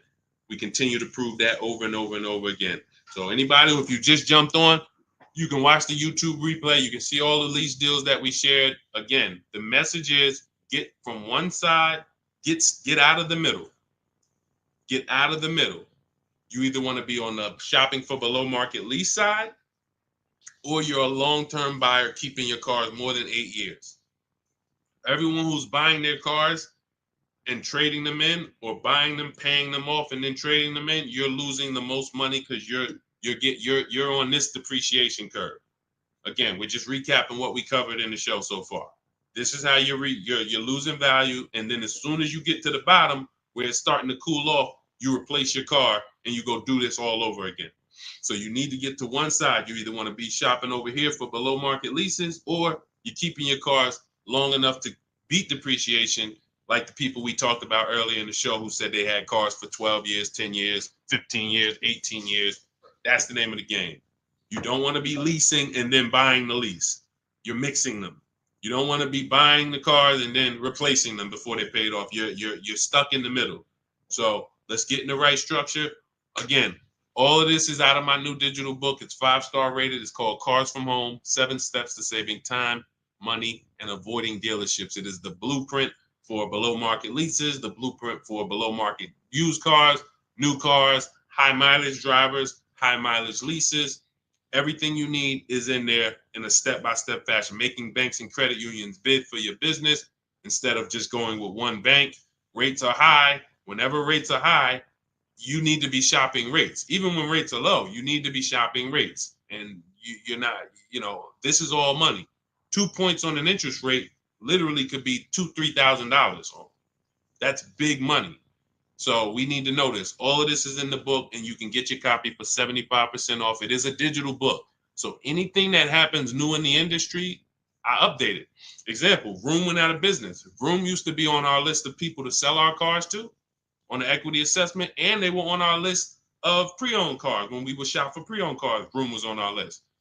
Vroom went out of business. I went right into the master file, updated it. Everyone who opens up the book, you never saw Vroom since then. I couldn't do that with a print book. If I had 10,000 copies in print in people's houses, how do we update it when these companies go out of business or when a new website comes into the market? So with a digital book, we do that. You get free updates for now, and that's what we've been doing. So 30 minutes only. Once the timer hits 0, the price is $97. Once you get to, before you, where can you go? TikTok bio, Instagram bio, Facebook link in the comments, or it's floating, YouTube pinned comments. Get there, get your copy for 75% off. And please send me your deals. When you make your deals, send me pictures of the car, send me the details. I can't wait to see it. All right, we'll be back for another stream. Shout out to everybody who checked in. Shout out to everybody that was locked in. God bless y'all.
Welcome to Car Shopping Questions and Answers. I am your host, publicly known as Deshone the Auto Advisor. We do these shows throughout the week to make sure that you guys know how to have a process to get below market deals. There's three types of prices you can pay with any car: market value, above market value, below market value. Below market value is reserved for the people who have strategies. It's not for the negotiators. Great negotiators pay market value all the time. They never know it. The only way to guarantee below market deals is to master the art of putting dealers against each other, looking at multiple offers. That is how you guarantee below market deals from home. So everything we're going to be talking about today is something we call the cars from home mindset. You do not need to spend more than 30 minutes in a car dealership to pay below market price. What you need to do is learn how to make dealers compete for your business so that you can stop begging for discounts. So you'll see this in a whole different way. We got a couple questions already that came from TikTok. So we'll get to those. You guys can start typing your questions. We have Dolan in the background. He's moderating and he's going to bring in as many questions as we could get through in the next hour. So we're going to try to go as fast as we can. Let's get the show on the road. Everything you're about to learn is going to be out of my new digital book. It's called Cars from Home, 7 Steps to Saving Time, Money, and Avoiding Dealerships. And as part of our welcome offer, you can get a copy for 75% off. It's normally $97 and it's worth every penny. You can Google it. You can see it's 5-star rated reviews, but I want to make you a special welcome offer to get your copy at 75% off. You can get it in my TikTok bio and my Instagram bio. Just click the link and it'll activate that 75% off. And for those of you watching on Facebook, you'll see a link floating. And for those of you on YouTube, we have a link pinned in the comments for you. So, but that's only for 30 minutes. Once that countdown hits 0, the price does go back up to $97. So even if you miss it, you want to get your copy. It'll be everything we're talking about. Okay, Dolan, let's get going. You can put the first question in. This one's Angie B. How are you?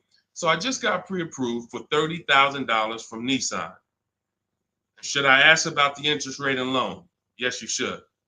We don't usually, in fact, we never get pre-approved from a car dealership. Nissan is, I was at the gym earlier and somebody said, hey, I went into my Lexus dealer and, I said, you own a Lexus dealer? He said, well, what do you mean? I said, you said it was your Lexus dealer. You said, I went to my Lexus dealer. I said, that dealer is independently owned and it's for profit. It's not for you. These people are not your friends. He said, no, you're right. He said, they are nice though. I said, well, you make more money when you smile while you're taking someone's money. So there's people who make tons of money, they never smile. But if you smile, you'll make even more money. The point is to understand that someone who has an interest in making money on you should never be your only offer. Never. Because you don't know how much they've built in for themselves. So when you get this pre-approval offer, the best thing for you to do is to, all right, there's some smart people on here that know this. They know this particular part. You separate your car purchase from your loan. You can't mix these two things. I want you to start looking at Angie. I want you to start looking at your car purchase separate from your loan. There's something I call the 3 pillars of great car deals.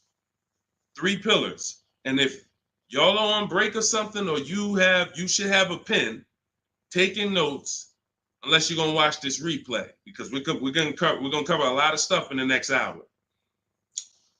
3 pillars of great car deals. You must get a great deal in each pillar to actually get a great deal.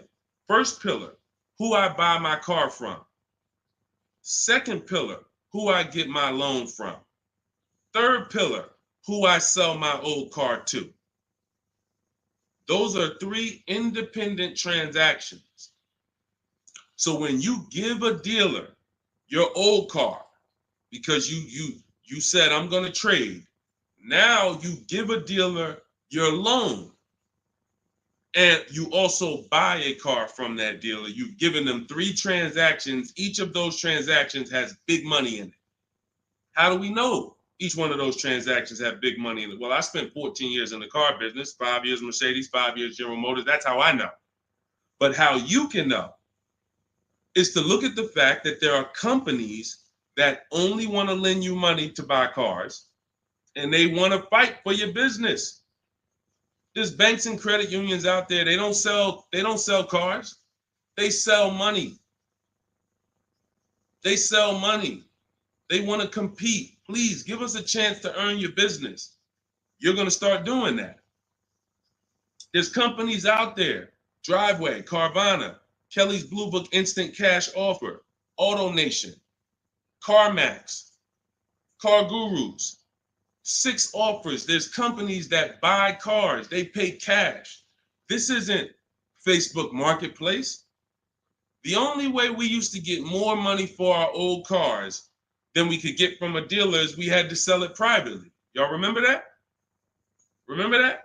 If you wanted to make 2,000 or 3,000 extra than the dealer was going to give you, you had to sell your car privately. These 6 companies that I just named are going to pay you more than any dealer is going to pay you to trade. So what you got to understand, academic weapon, and people like you who are asking these questions, you got to understand that there's 3 parts to a car transaction. The ones I just broke down, that's if you have a trade. But now, how do you make sure that you get a great deal in each one of the pillars? It's simple. Bids. It's simple. Bids. All you have to do is embrace that. As long as I get bids, it's impossible for me to overpay. This is great for the people who's not a good negotiator. Let's be honest here. If you're not a good negotiator, type not me. You're just not good at it, or you just don't like it. Just type not me. Or me. It doesn't matter. Just something to tap in. Be honest. I see you, academic. Okay. Anyone who's just not, and here's what I know, because I'm taught this in sales. Only 15% of the population is. Only 15% of the population is comfortable with conflict. Hey, Terry, thanks for being honest. This is how we're going to win, being honest. So when you look and say, well, if I'm not a good negotiator, how do I get below market prices? It comes back to bid. So everything I'm teaching you is based on a bidding system. What you should be doing, Angie, is I'm gonna teach you something I call the bank bidding war. This is in my new book. So when you get your copy of the book, you'll see the entire bank bidding war blueprint. I tell you how to do this step by step. The credit bureaus, dealers don't want you to know this, so pay attention. Everyone hit the share button. Shout out to the sharers. I need everyone who shares to hit the share button. If you're on YouTube, hit the like button. Hit the like button, because we're about to drop something on you that I know you've never heard. Pretty much everything you're going to hear you've never heard. But let's go deep on this bank bidding war. The credit bureaus allow you to have multiple lenders access your credit within a certain period of time.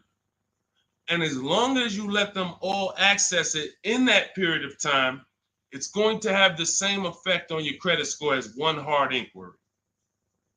So if one hard inquiry on your credit would have lowered your score 9 points, you can have 20 and it'll lower your score the same 9 points. So obviously, if we could have one and we're going to take a 9-point hit, or we could have 20, what's better? With one person competing for our business or 20? So you cannot go into the dealers to do this. You can't say, well, I heard Deshone said I could go to this dealer and let them run my credit, and then the next day I could go to this dealer and let them run my credit. That's not how it works. You cannot do that. What you will do is you will make your deal for your car. First thing you're going to do, Angie, in the bank bidding war process is let's see, are there any special interest rates in the market? That's always step one. The bank bidding war is 3 rounds. Step one is, are there any special interest rates for the car I'm looking at? Are they running 0%? Are they running 1.9%? Anything that I know a bank or credit union can't beat at all. It's a subvented rate. It's like a rebate on a finance. It's the company saying we want to move a lot of these cars. Let's give the people low interest, no interest. Now, once I check that off, there's no special rates. Now we're moving to the next step, which is shopping for our car. Now, I have a tool in my book called the Perfect Budget Exercise. I created a calculator to do this because most of what you need to do when it comes to getting pre-approved is for budgeting. No different than buying a house. They tell you, hey, you're pre-approved for $400,000 at this interest rate and for a 30-year mortgage. Why do they do that? So you can budget. So the only purpose of a pre-approval is to budget. So the problem with these pre-approvals now is they're doing something where they're trying to get over on you.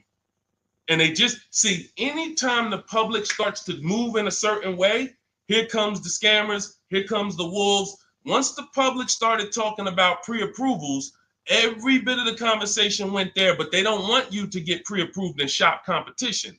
They want you to get pre-approved and locked into them. That is what you want to avoid. Anytime you see anyone trying to lock you into them, one dealer, lock me in. Hey, one dealer sent me this letter. Come get this car from us only. Lock me into them. Hey, you're pre-approved from this bank. Lock me into them. That's how you overpay. Because they don't want you shopping competition to find out that that offer from them is not the best offer. I don't care how good it sounds. It's not the best offer until we've seen 2 or 3 and 4 or 5 other offers. Then we realize, oh, that wasn't a good offer. So when they're doing these restricted pre-approvals, where first of all, they want to ding your credit with a hard pull. We don't like that. Second of all, they want to give you, they don't give you a rate, an interest, they give you a term, but there's an expiration date on it. Who's seen that? Who's seen that? Your pre-approval is only good for 30 days. Now, you done already hit my credit with a hard pull. Now I'm out here shopping, and I'm shopping with my back against the wall, and I have pressure not from the dealer that I'm buying from. I got pressure from the bank that wants to loan me money. Hurry up and find a car. If you don't find a car in 30 days, you got to come back and we got to hit your credit again. So what are you going to do when you're out there shopping and looking and you know your pre-approval expires in 2 days? You mess around and take something that you wouldn't have taken if you didn't have that deadline. So this is not what you want to do. This is not what you want to do. Hold on one second. Hold on.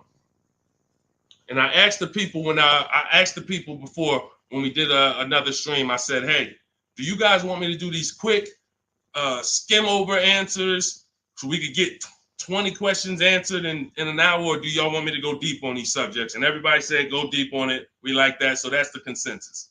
We don't do fluff answers here. This is car buying. This isn't, buying a pair of shoes. We go deep on answers. So we stay away from these because those were the games. These are the games these lenders are playing now. They don't want us shopping them. They don't want us shopping their competition. They're making a ton of money on interest, charging 7, 8, 9% interest, 10% interest to people who aren't shopping their competitors. We don't do that. What we're doing is we are going to, once we see that there's no special interest rate, we move into shopping for our vehicle. Now we're getting bids. Once we find the best offer on our vehicle, new car, used car, we lock it up with a deposit. We never take on the spot delivery. Type a $sign if you understand. Type a $sign if you've ever taken on the spot delivery from a car. You went in, signed the paperwork, same day, took it home. Type a $sign if you've done that. We don't want to do that anymore. I'm going to tell you why. On a finance, you don't have an opportunity to shop rates. You got to shop rates. From now on, you will be shopping rates. You're going to have 5, 10, 15 lenders compete to see who's going to give me the best rate. Because if I pay 7% on a $30,000 loan, but I could have got 5.29%.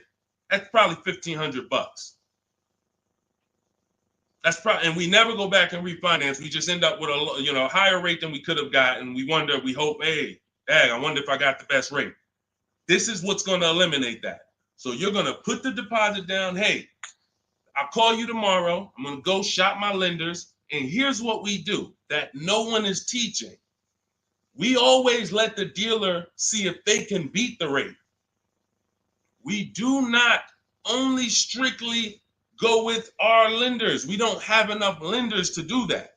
If we had 20, 30, 40, 50 lenders that we were shopping, we got like, I show you how to reach out to about 5 in my book, but the dealer might have another 12, 13, 15. So we want all of these people competing. That way we guarantee we got the best rate. So what I want you doing, Angie, is I want you to not focus on one dealer's offer, one Nissan offer. No, that means nothing. You want to learn to separate your transactions. We've talked about the 3 pillars.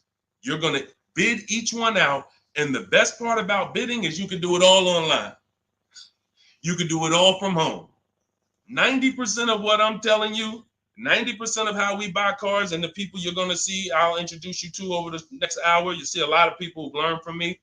It's from home. That's why my entire process is called Cars from Home. The book is called Cars from Home. It's a digital book. It'll be in your inbox in 5 minutes, but you got to get there before the 30-minute timer goes down to get you 75% off. It's normally a $97 book, worth every penny. But for the next 30 minutes, if you haven't visited yet, you can get your copy for 75% off. Go to my TikTok bio, the Instagram bio.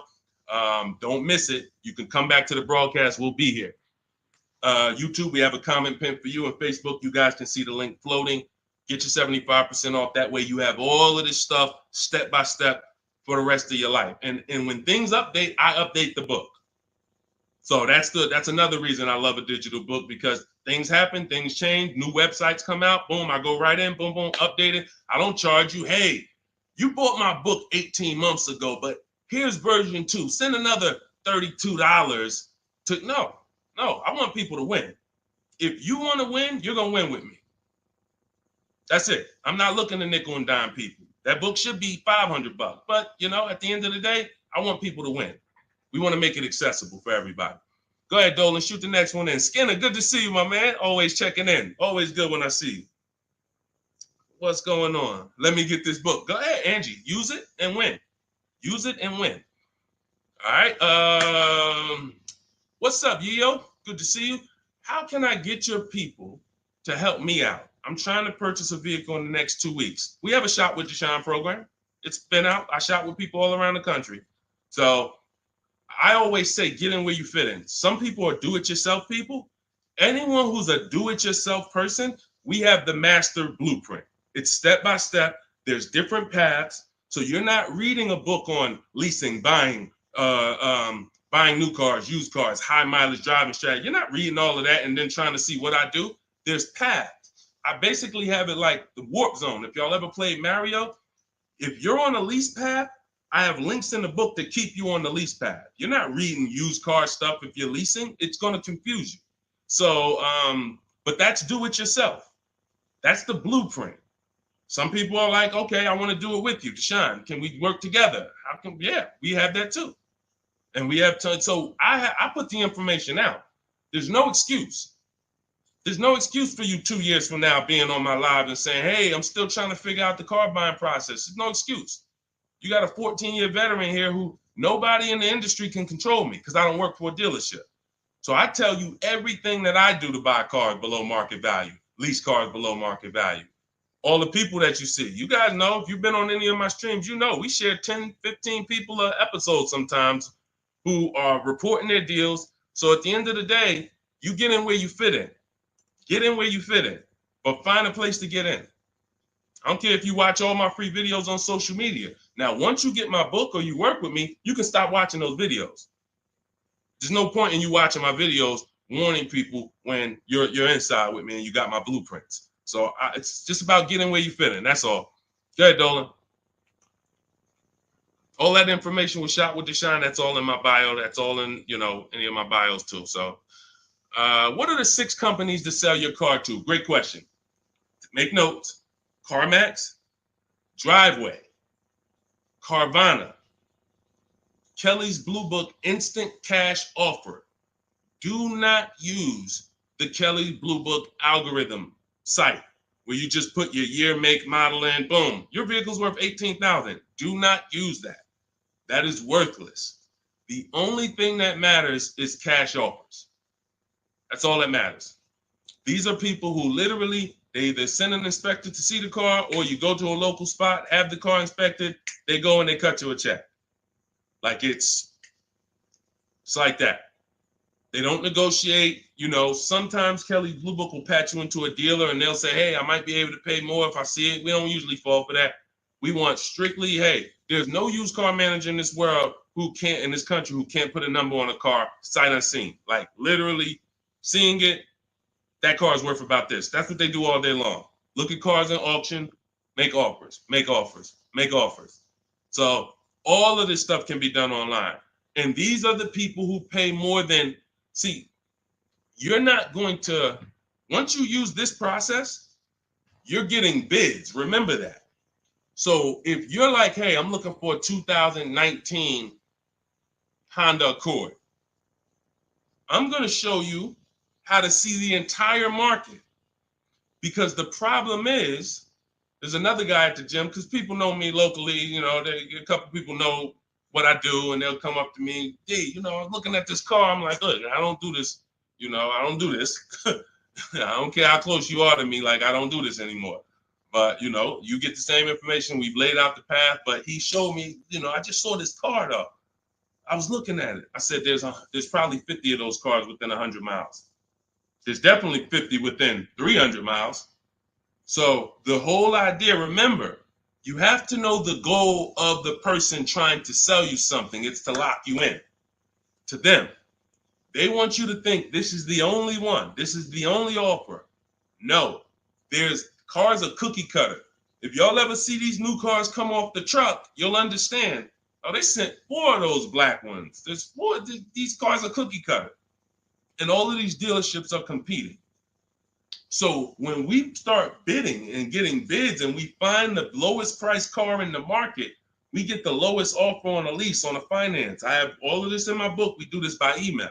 With a used car, we go on the marketplaces. We go on, it's like shopping on Amazon or BestBuy.com or Walmart. We're going to all the marketplaces for used cars, and we're just screening it down. We'll talk more about that. If somebody wants to know how we screen down used cars, feel free to ask that question. But the point I'm trying to make is, once you have found the lowest car in the market, that dealer knows they're selling that car at the lowest price in the market. So they cannot turn around and beat all of these other offers that Carvana and CarMax and all of these companies made to buy your car. They'll be out of business. You can't be the highest price. You can't pay the highest price to buy people's cars and then pay the lowest and then sell your car for the lowest price. You're just not going to make any money. So what we do is we find the person who wants to buy our car for the highest price. That's step 2 in my books, the equity assessment process. Those 6 companies that I named. We do this with leases too. We sell leases too.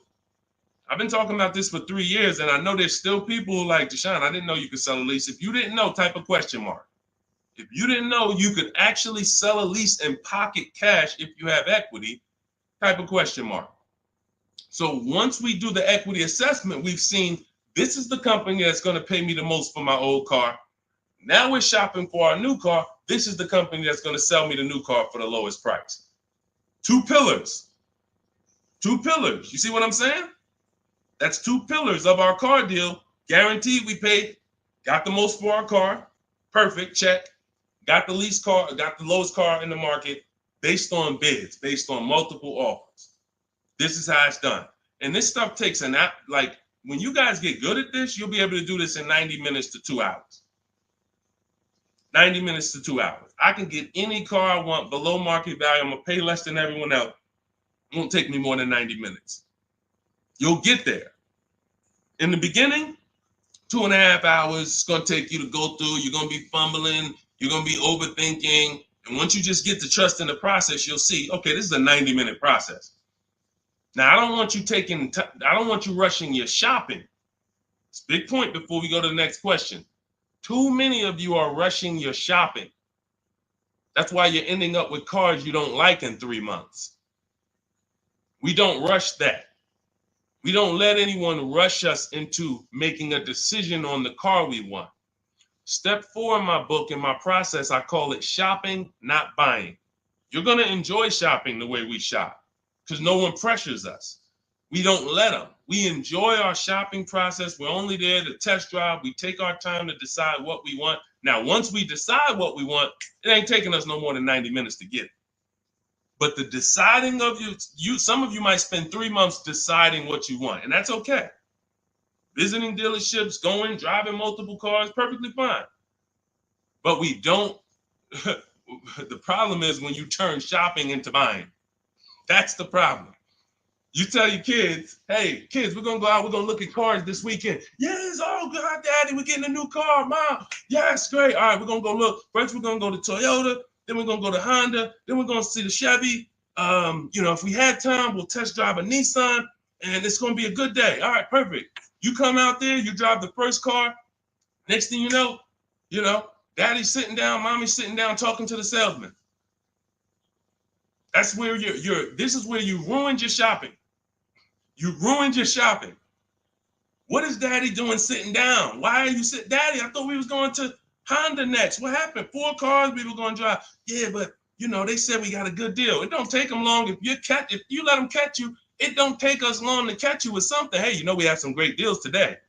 The manager said this morning, we're not going to turn down any good deal. We're so far behind our goals. Anybody who makes us a reasonable offer today, the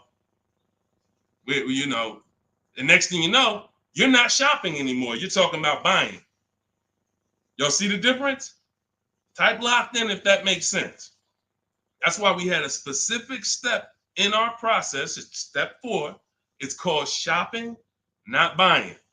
Shopping is deciding what you want. Buying is coming home, getting multiple offers on what you want. And we don't mix those two. This is how you enjoy the process. This is how you wake up in 6 months and you still love the car because you took enough time to make your decision and you didn't let anyone rush you. We're not gonna let anyone rush you if you're doing this my way. Go ahead, Dolan. Roll the next one. But yeah, get those 6 companies. Get your equity assessment done. What's up, Terrell? Good to see you. Deshone, I sent out the initial contact template to the dealerships, and a lot of them are trying to get me to come in. That's why we had scripts. Listen, here's what I say to people that I work with. Whether it's most of the time this is people I'm working with in my coaching program here's what I say. I tell you up front, 80% of dealers are overpriced.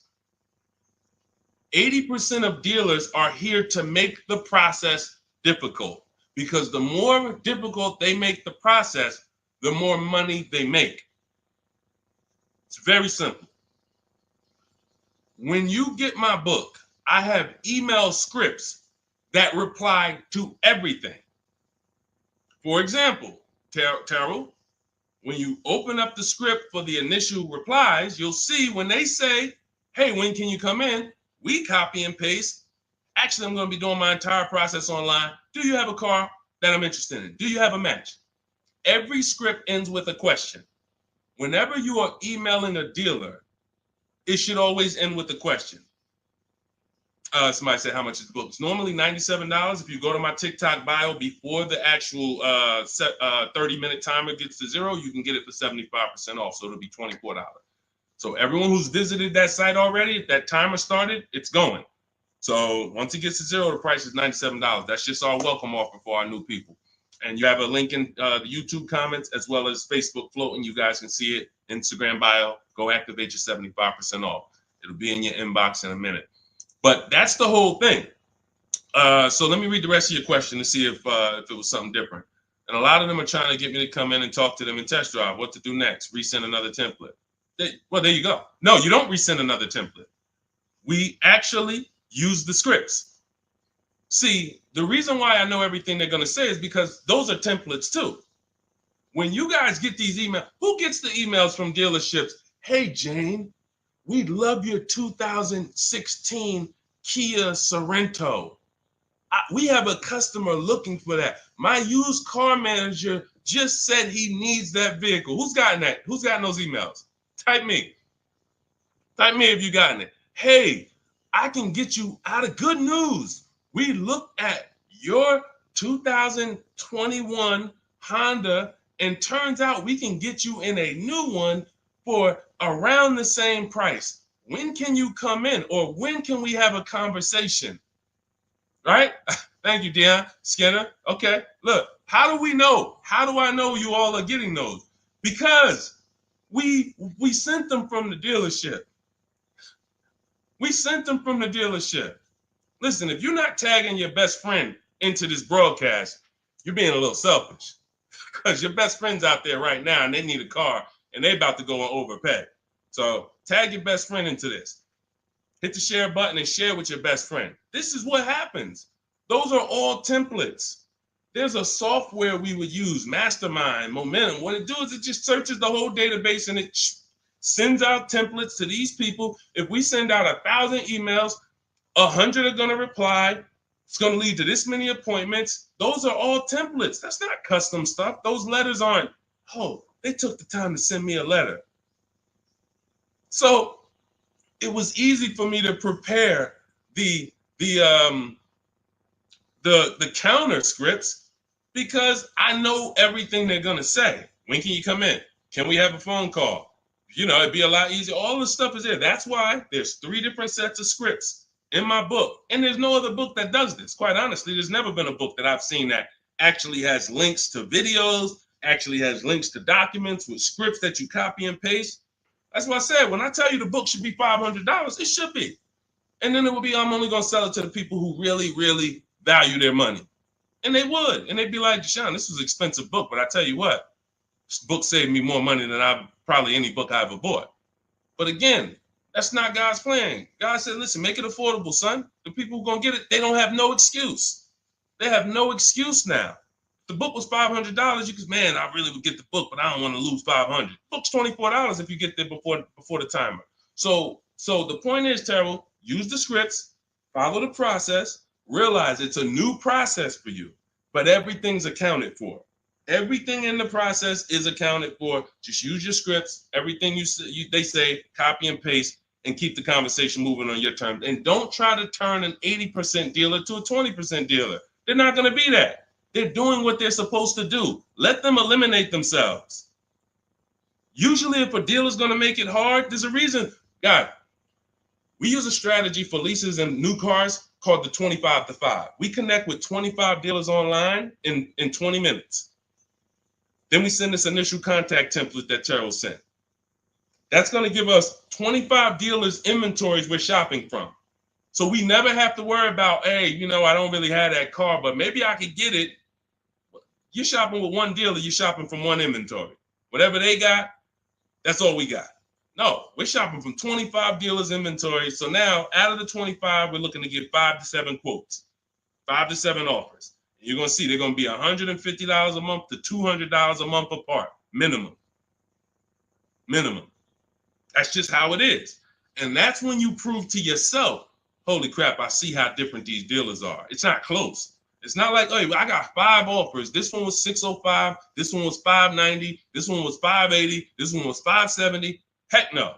This one was $620. This one was $550. This one was $475. This one was $450. That's how far apart they are.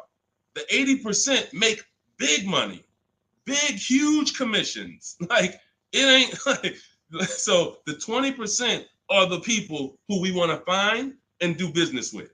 These are the people that compete. They want to beat their competition. We find them and we buy from them. Great question. Thank you, Terrell. Good to see you. Next question, Dolan. Oh, man, good question. And that's very common. Again, very common. It's a new process. All right, I said that's the same question. Same question, Dolan.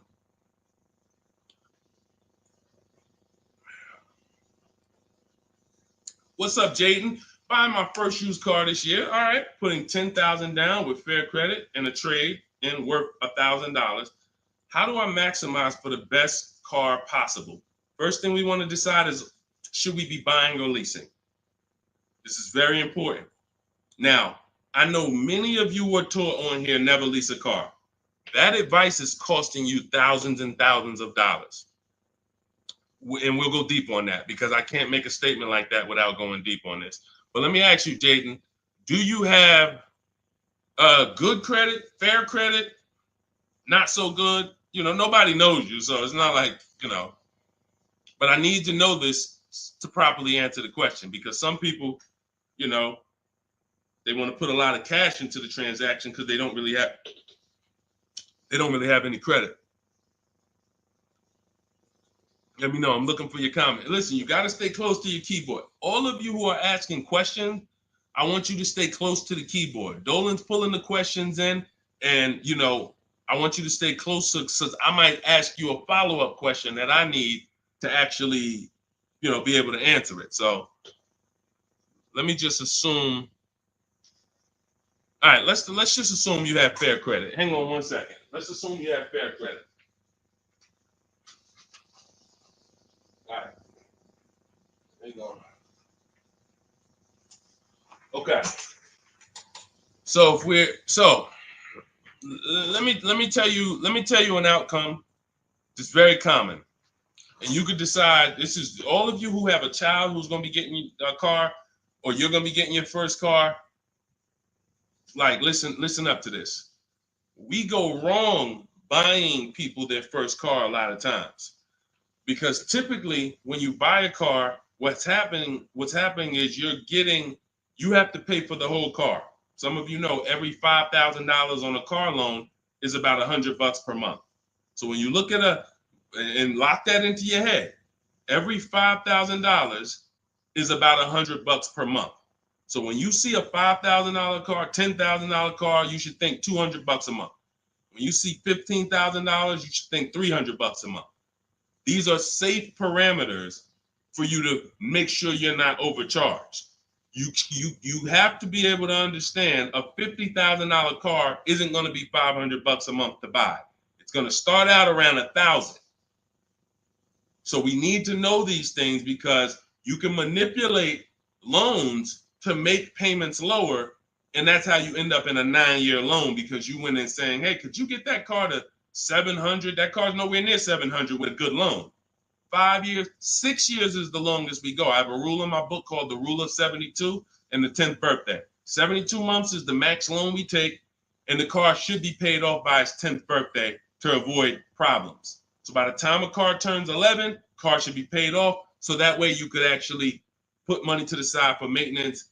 These are all boundaries that we haven't had, that if you follow them, you're going to have a lot better experiences.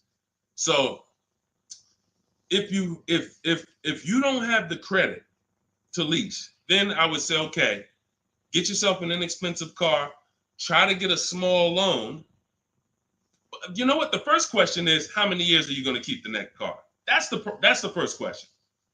That is the first question. When you open up my book, the first question, if you and I were talking on the phone, Jaden, the first question I would ask you before credit, before anything, Jaden, how many years are you going to keep the car? Now, if you say to me, Deshone, I'm definitely keeping the car 9-10 years. I don't need a car every couple years at all. I'll keep a car a decade. Perfect. Forget about leasing. In my book, first step is, how many years are you keeping the next car? I want y'all to answer that. Everyone who's shopping, everyone who will be shopping, you're shopping now, or you're going to be shopping soon in the next 6 months, a year. I want you to answer the question. How many years are you keeping the next car? Guaranteed. Guaranteed. Because everything else comes after that. When you're going to keep it 8-9 years, I'm going to show you the steps you need to make sure you get a car that will last 8-9 years. Plenty of people say, oh, I wanted to keep the car a long time, but you didn't take the steps to make sure you got a car that would last that long. So everything comes from this question first. How many years are you keeping the next car? So now, Jaden, let's say you say to me 8-9 years. Perfect. So now what we're going to do, we're going to the purchase path. Not thinking about leasing. New car, used car, based on budget. Based on budget. Now you said you have a trade-in worth $1,000. I'm guessing it's an older car, so you can still put it through the equity assessment. But if you're saying it's worth $1,000, who told you that? See what I'm saying? See, the highest offer for your car is what it's worth. I want y'all to get into the habit of getting offers so that you know exactly what your car is worth, not letting one person tell you what your car is worth. So now let's just say, for example, your car is worth $1,000. Now we're looking at, well, do we get a new car or pre-owned car? And if we get a pre-owned car, here's how we determine new car versus pre-owned car. Budget is one. Now let's say you could afford both. I could afford a new, I could afford a new pre-owned. Which one? Well, it's based on values. Some people, you only get a new car every 10 years. You're like, hey, I want to get me a new car. Because at the end of the day, over a 10-year period, the amount you pay for the new car, you'll get some of it back on the back end. And some people are like, I want to get a new car every decade. I want to treat myself. I could afford both. Some people are like, hey, I can afford both, but I'd rather knock 30% off. I don't need the latest one. I'd rather knock 30, 40% off what the price would be. It's just different values. There's no right or wrong there. In my book, I teach you both of those things. When you get to that step, that's how I help you make a decision. So sounds like, I would need more information. That's why I'm asking you, because I don't teach a one size fits all thing. I teach based on where you're at, here are your options. Pick one. Now, when it comes to buying versus leasing, oh yeah, one size fits all. Anybody on here who is not keeping their cars 8 years and you're buying them, you're losing thousands of dollars. You're just losing thousands of dollars. You can't compare. Like, look at somebody like Safrina. I use Safrina's deal. Oh, that's Teddy. Look at Teddy. That's a luxury car. Let's take a luxury car. Teddy got a $73,000 BMW. $73,000 BMW. He's paying $856 a month. He's not keeping it 8 years. He knows the 8-year rule. He said, okay, if I'm not keeping my cars 8 years, I'm gonna shop for a below market lease. He uses our bidding system. He gets multiple offers. He said the highest offer during the process was $1,123 a month. That was his highest offer. He's paying $856. When I tell y'all, if you don't have a system to reveal the 80% dealers who are overcharging people, you're buying from one of them. You're buying from one of them. They do business. It's not like these guys are going out of business. You're buying from one of them. And you see, but Deshone, they told me this was the best deal that they could, this was their best offer. It was their best offer. It wasn't their competition 20 miles away's best offer. It wasn't that small dealer that's 45 minutes away that doesn't get the traffic that this city dealer gets, that once they see your information and they say, wait, hold on, we don't get the opportunities they get where they could just charge people and then they keep coming back. We only see, 3 people a day sometime. Boom, okay. Listen, we're gonna beat their we're gonna beat them, and we're gonna have our license plate in their market. This is what you can't see that when you're in a dealership trying to make a deal, negotiate with them.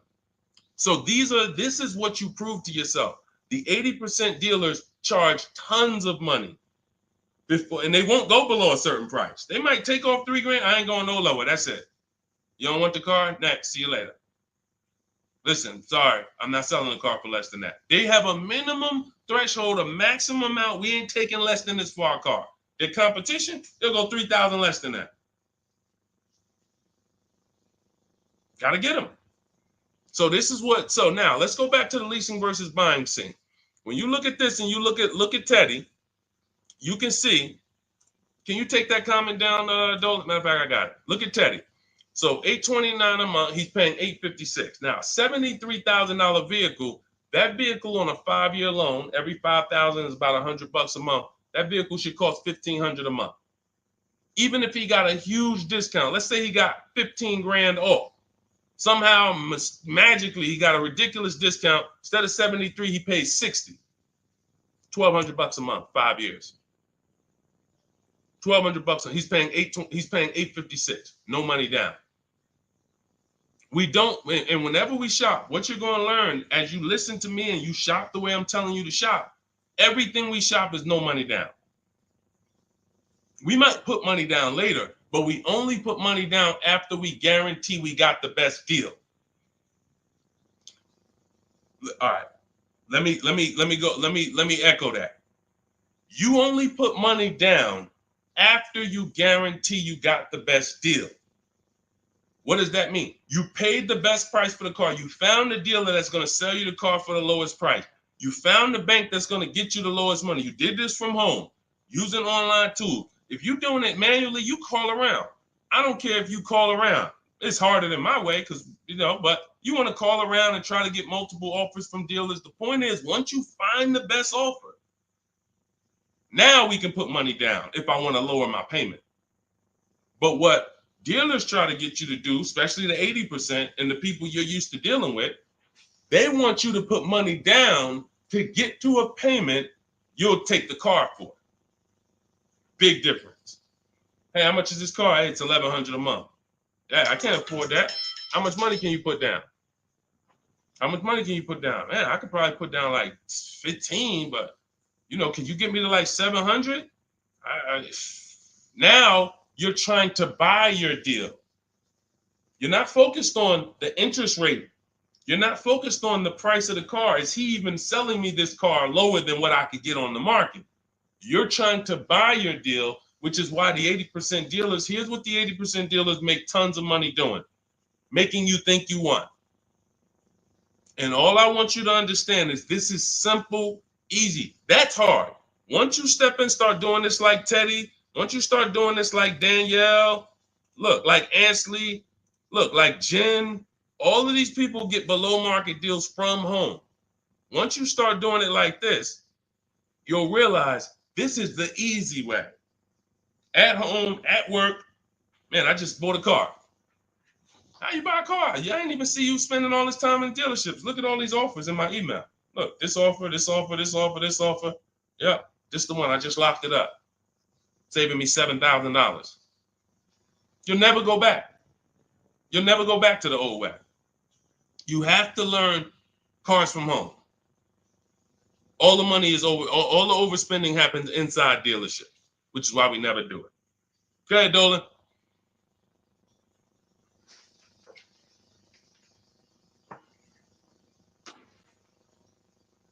Let's go, Dolan. Keep them queued up, bro. Let's go. To Cali, good to see you. Should you put a down payment on a car? Well, that's just what we were just talking about. What we were just talking about was, all right, let's talk down payments on leases. First of all, you got to realize something about a lease. Whenever you put a down payment down, if the vehicle's stolen and they don't find it, or if it's totaled, you don't get the money back. I'm not a fan of putting huge money down on leases, but unless you do one thing, you assess, well, two things technically. There's only two ways to lose your down payment. Car's stolen and they don't find it, or it gets totaled. So here's what you ask yourself. How many cars have you had stolen in your life? Some of you are going to be like, man, I 3. I wouldn't be putting down payments on leases. Some of you like, Deshone, I never had a car stolen. Thank God. All right. You can check. You can check. Now, second question. The vehicle you're buying, what's the chances if you get into an accident, it can get totaled? You're buying a huge Jeep. You're buying a huge S-Class Mercedes. You're buying something that's very hard to total. You're good. You're good. You're buying a Honda Civic, putting $5,000 down on it. It's not a good. You're taking big risks. Big risk. So that's how we assess leasing. But here's the thing. This is how we shop for our leases. This is all in my digital book. We shop for our leases with only first month's payment down. That's really no down payment because when you lease, you give them your first payment, then you drive off. And when so that's how you do it. So first month's payment out of pocket, 12,000 miles per year. And we put taxes and fees in the payment. That's it. That's it. We get all our offers that way. The dealer's going to give you the offer based on how you told them to give it to you. If you told them, hey, just work me a lease out, They're gonna work you out a random lease, $3 grand down, boom. When you see these commercials, these are not deals. Listen, you cannot never judge. I told y'all at the beginning of the stream, it's 3 prices you can pay for every car: market value, above market value, below market value. Those are the 3 prices. Below market price is the people who got skills. That's the stuff we're talking about here. Below market comes from bidding. When you look at these offers, look at these commercials. Look at. Let me show you a deal. Look, Ansley just got a 2024 Infiniti QX Lux. MSRP is $58,000, $58,490 to be exact. Said I'm only paying $554 a month with my first payment down only, right under 1%. Now, some of you, if you're savvy, you've heard of the lease 1% rule. That's been around for probably 30 years. I created the 1.5% rule because people were overpaying for leases. People knew, the savvy people knew the 1% rule. They knew this is great value. This is a steal. You get a lease under 1%, no money down, you stole a vehicle. Doesn't mean it's your best deal because Zafrina got 0.88. So she got 0.88. So just don't think, again, bids. Bids. It's like, hey, you don't know how much you're going to save on the car. She didn't know she was going to get 0.88. She knew the 1% rule. She got her offers. She ends up closing the deal, $579 a month on a $65,000 vehicle. So this is how you shop. So once you get an offer, if it's between 1% and 1.5%, that's good value on the lease. The closer to 1, the more value. But in order to get 1, you need rebate. You need we don't understand sometimes the lease program. The dealer can't control that. So what we do is we shop. When you see a deal that's 1.1, 1.2, 1% low, that means there's a lot of rebates there. There's a lot of there's probably great residual, low money factor, which is the interest rate. You can't control these things. All you can do is bid it out. Now, once you get to a payment and you're like, okay, I already know I'm under 1.5%. I got my 5 to 7 offers, so I know this is the best offer. But I want to drop my payment probably another $50. Now you put money down. You see what I'm saying? Type $signs if you got that. You shopped your deal. You got your offers. Type a $sign at that click. I'm talking to the people that's locked in. Listen, I know, unfortunately, we live in a world, a lot of people distracted. We sit here, we could talk big money all day long, and it's just flying past it. They got 100 other things on their mind. But the people who locked in, type a $sign if you understand that. When you shop for offers, when you look at your lease offers, the way I just told you we shop for them, now we get the offers, we say, all right, boom. This is the best one out of 5 to 7 dealers I got. Let me now lower my payment. First of all, if you can afford that payment, just take the deal. Much better, put no money into the deal. That way, if God forbid it's total, boom, I come back, I do it again, ain't no problem. I didn't put no money into the car. But if you look and say, I want to lower my payment like $100 a month.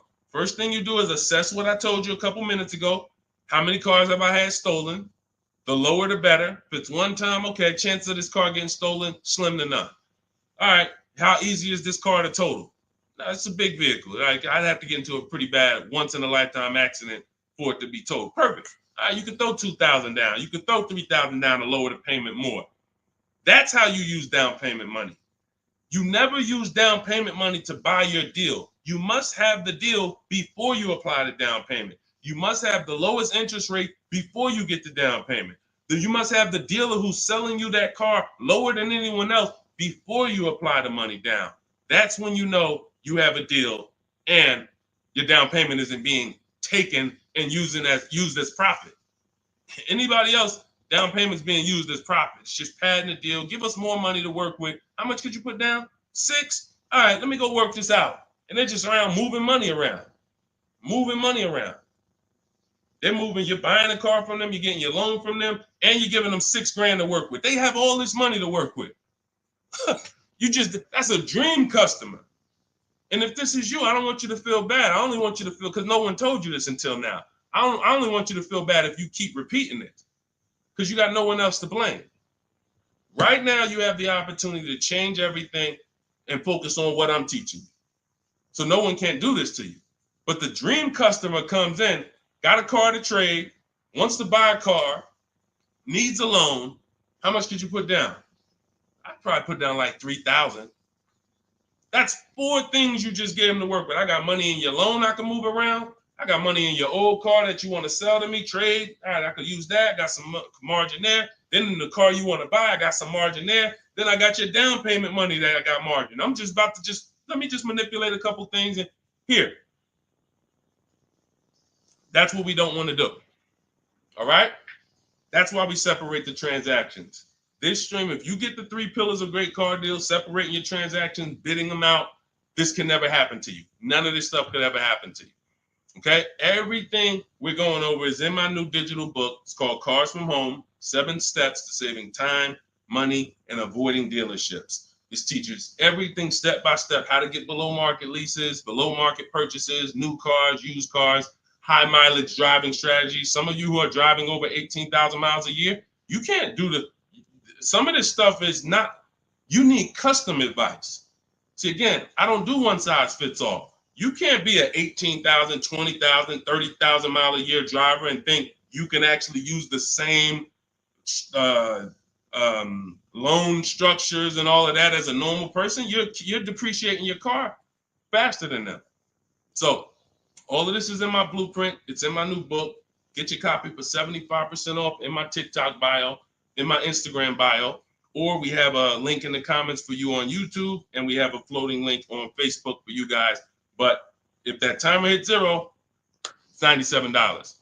And if I'm you, if I miss the 75% offer, I'm getting the book, knowing what I know.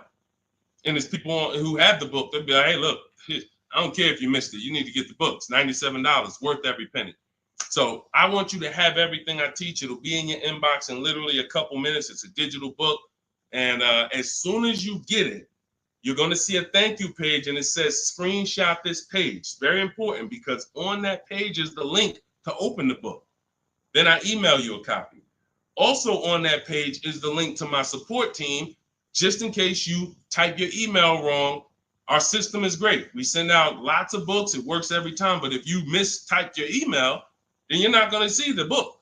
So make sure you have my support team's email. So if you don't see that book in 5-10 minutes, email my team, hey, and they'll get you the book right away. All right. Thank you, Skinner. Yeah, nobody ever broke it down like that. I'm glad. That's what I'm here for. That's what I'm here for. I only want to pay first month's payment, and that's it out of pocket. That's 90% of our people, Skinner. 90% of our people. Hold on, I'm gonna get to Hideout PA. You got the next question. Hold on. But look, 90% of our people, look, India, look, $365 a month, no money down. That's first payment only. Look, Melissa, look, got her hybrid Honda Pilot 2025, $597 a month. She made $12,000 on her equity assessment, sold her car. So $597, I'm trying to see an MSRP, almost 50 grand. So it's a 1.2% lease. Look, nothing out of pocket, first month's payment. Look, Ansley. I gotta go get the rest. I didn't hit see more to get his detail. You see, Ansley got 2 cars. He just got another BMW. Hold on. Look.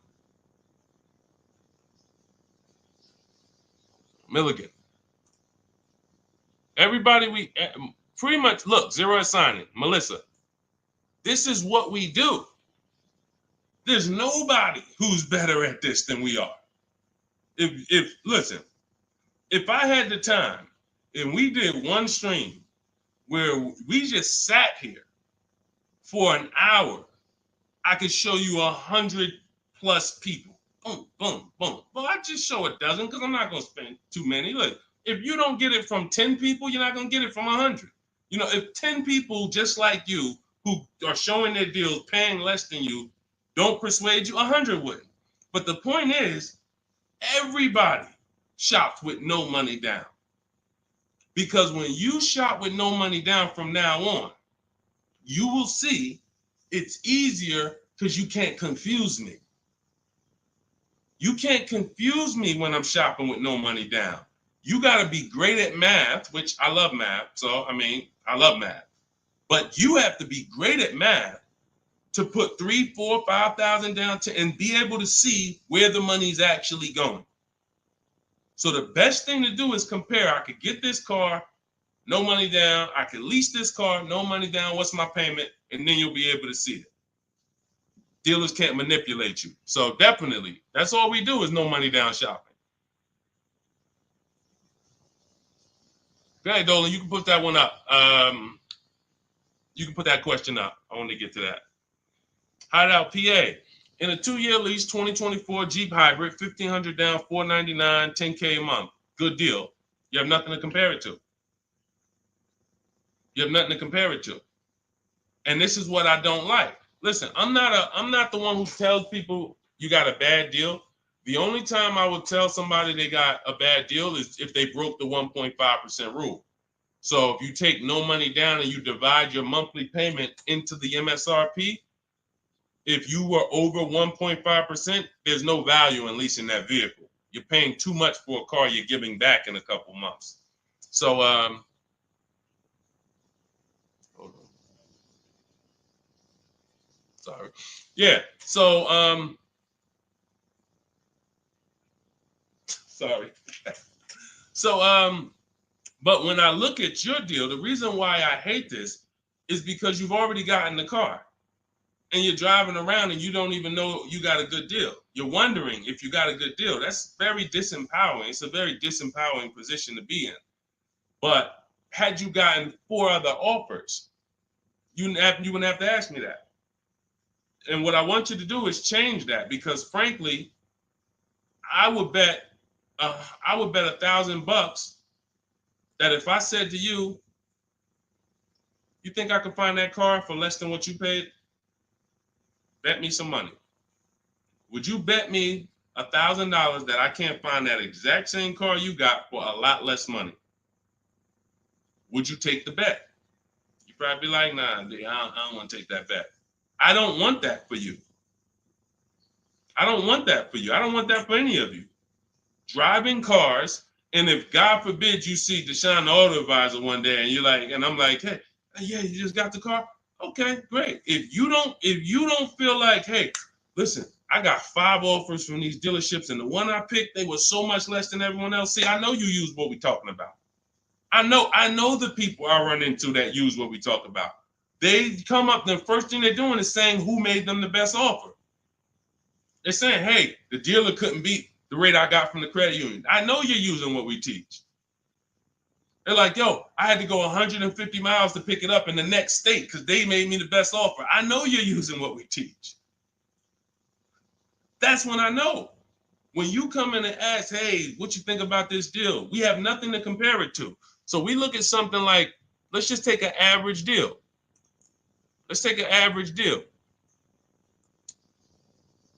Let's take a big money savings. Let's always use Sean for an example. Because what you're trying to do when you're not getting bids the old way is you're actually feeling for the bottom, and you're hoping, I hope this price that I paid was the bottom. Shout out to the people running the likes up on TikTok. Every time y'all hear something y'all like, just keep tapping the screen for like, spend 10 seconds just, man, you know what? This dude is going in over here. Just spend 10 seconds. Every time you hear something you like, tapping the screen. Shout out to y'all running the likes up. But when you look at, hey, look, I lost my train of thought. What was I talking about? I don't even know.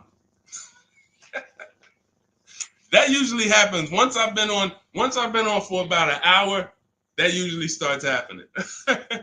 Hideout PA just bought the book. Awesome. Listen, I'm answering your question right here. So, and look, next time, that's the thing. So again, I cannot tell you, oh, the MSRP was 49,000. Okay, so 49, 1,500 down. That's about a 1% lease. Solid. We don't know if you could have did better though, and that's the point. Again, Zafrina. Funny story about Zafrina, and she got this 0.88% lease, right? You're probably a little over 1% because you put about 1,500 down, so that $1,000 probably would have put you about maybe 1.1. Still great value, absolutely great value. great value.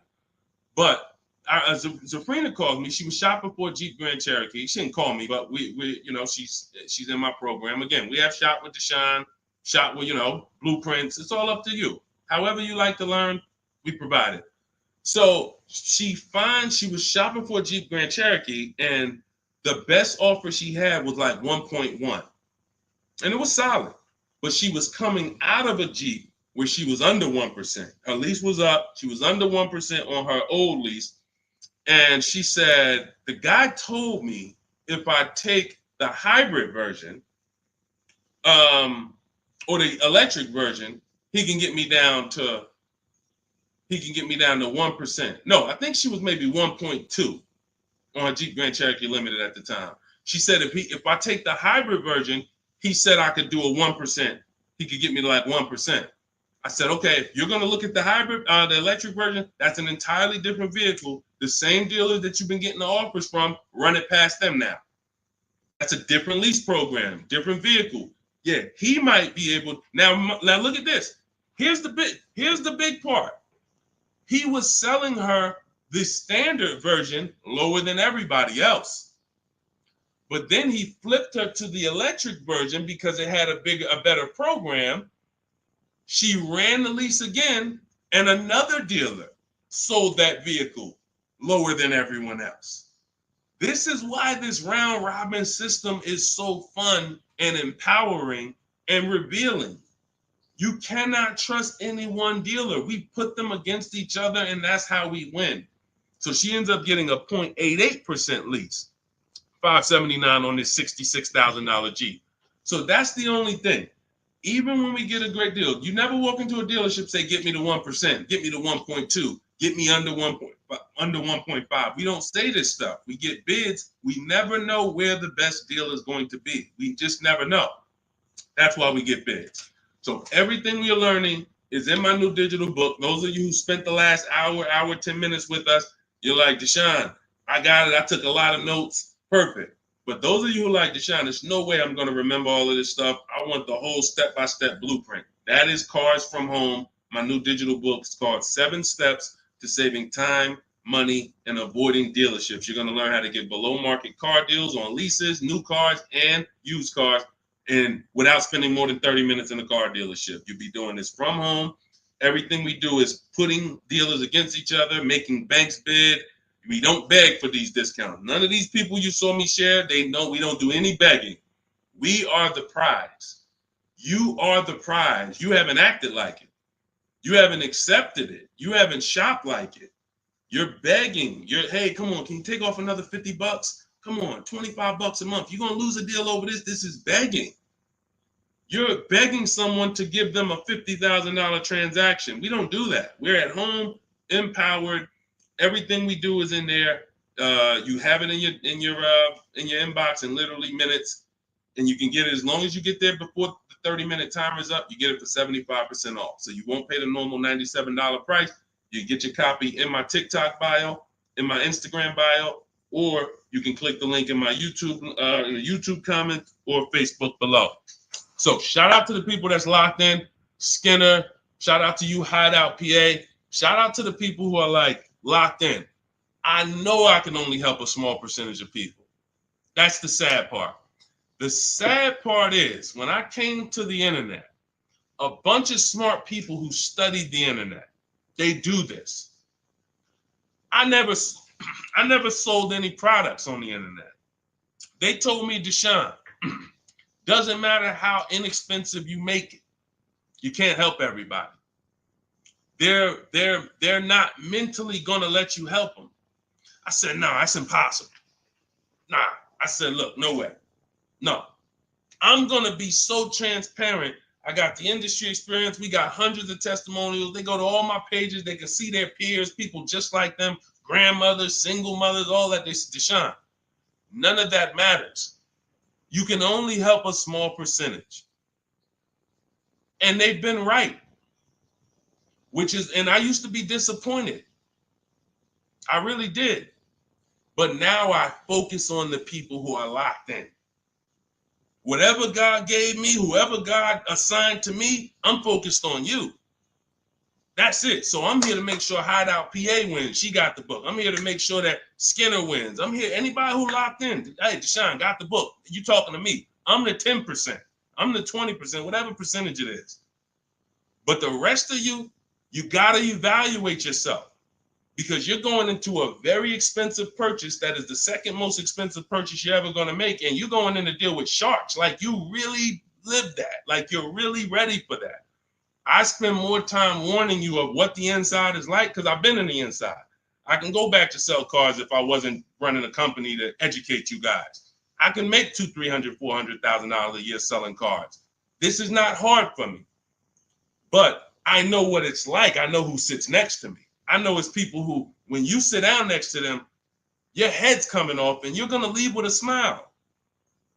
It's an art. It's a science to making a customer leave with a smile. We got people who pay $200 more per month than they could have got, but they leave smiling. Don't let them run into their neighbor, though, that's got the same car and got a better deal. $200 less. Wait, you got the same car? What happened? They knew something you didn't know. So that's my warning. Shout out to the people that's locked in.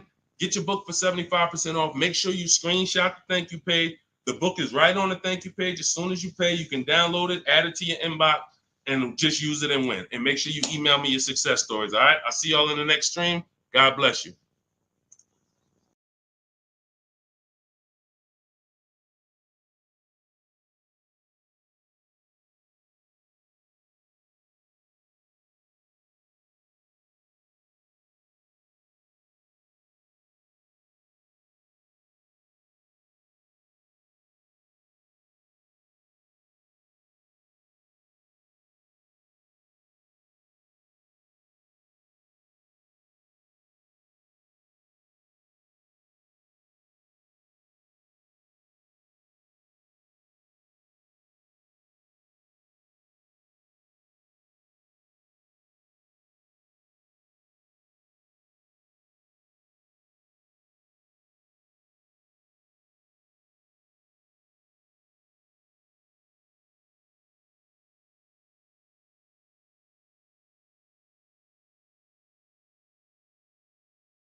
And answers. Welcome to Car Shopping Questions and Answers. We're about to go very deep to make sure that you get the answers you need when it comes to buying or leasing your next vehicle. And we want you to have below market strategies. You can't pay market value, and you can't pay above market value.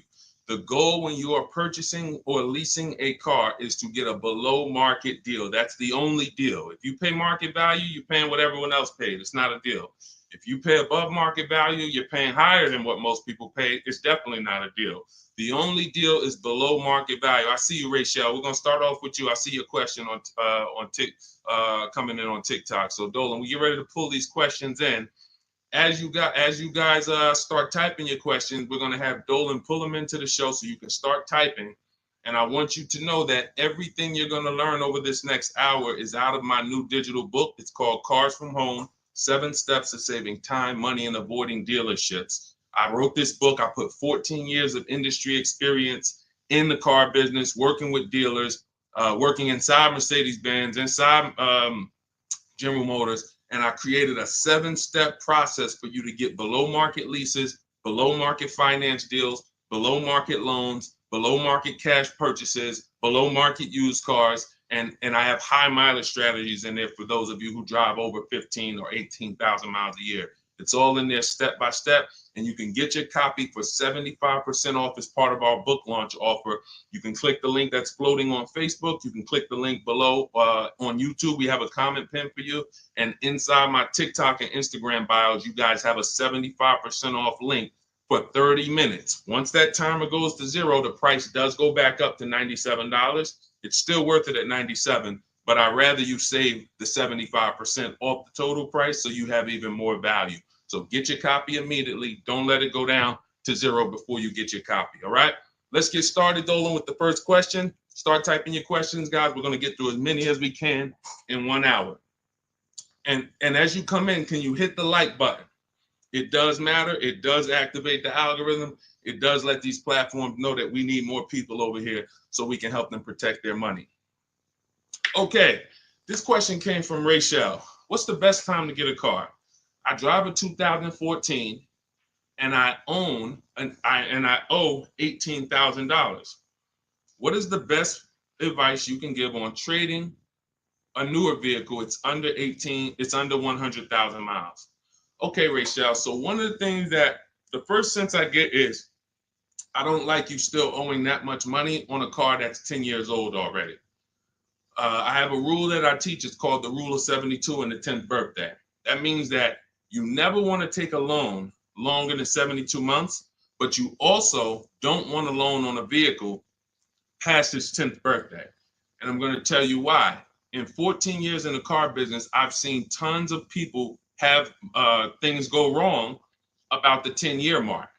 Now, there's nothing wrong with things going wrong because that's why you have a car, so that you can put a little money into it, maintain it, and keep it driving for as long as possible. The problem is when you have a loan on that car, now what you're doing is you're repairing the car while you're making, hold on. I had to turn the Bluetooth off. Okay, so the problem is you're repairing that car while you're making payments on it. I call these the four expenses.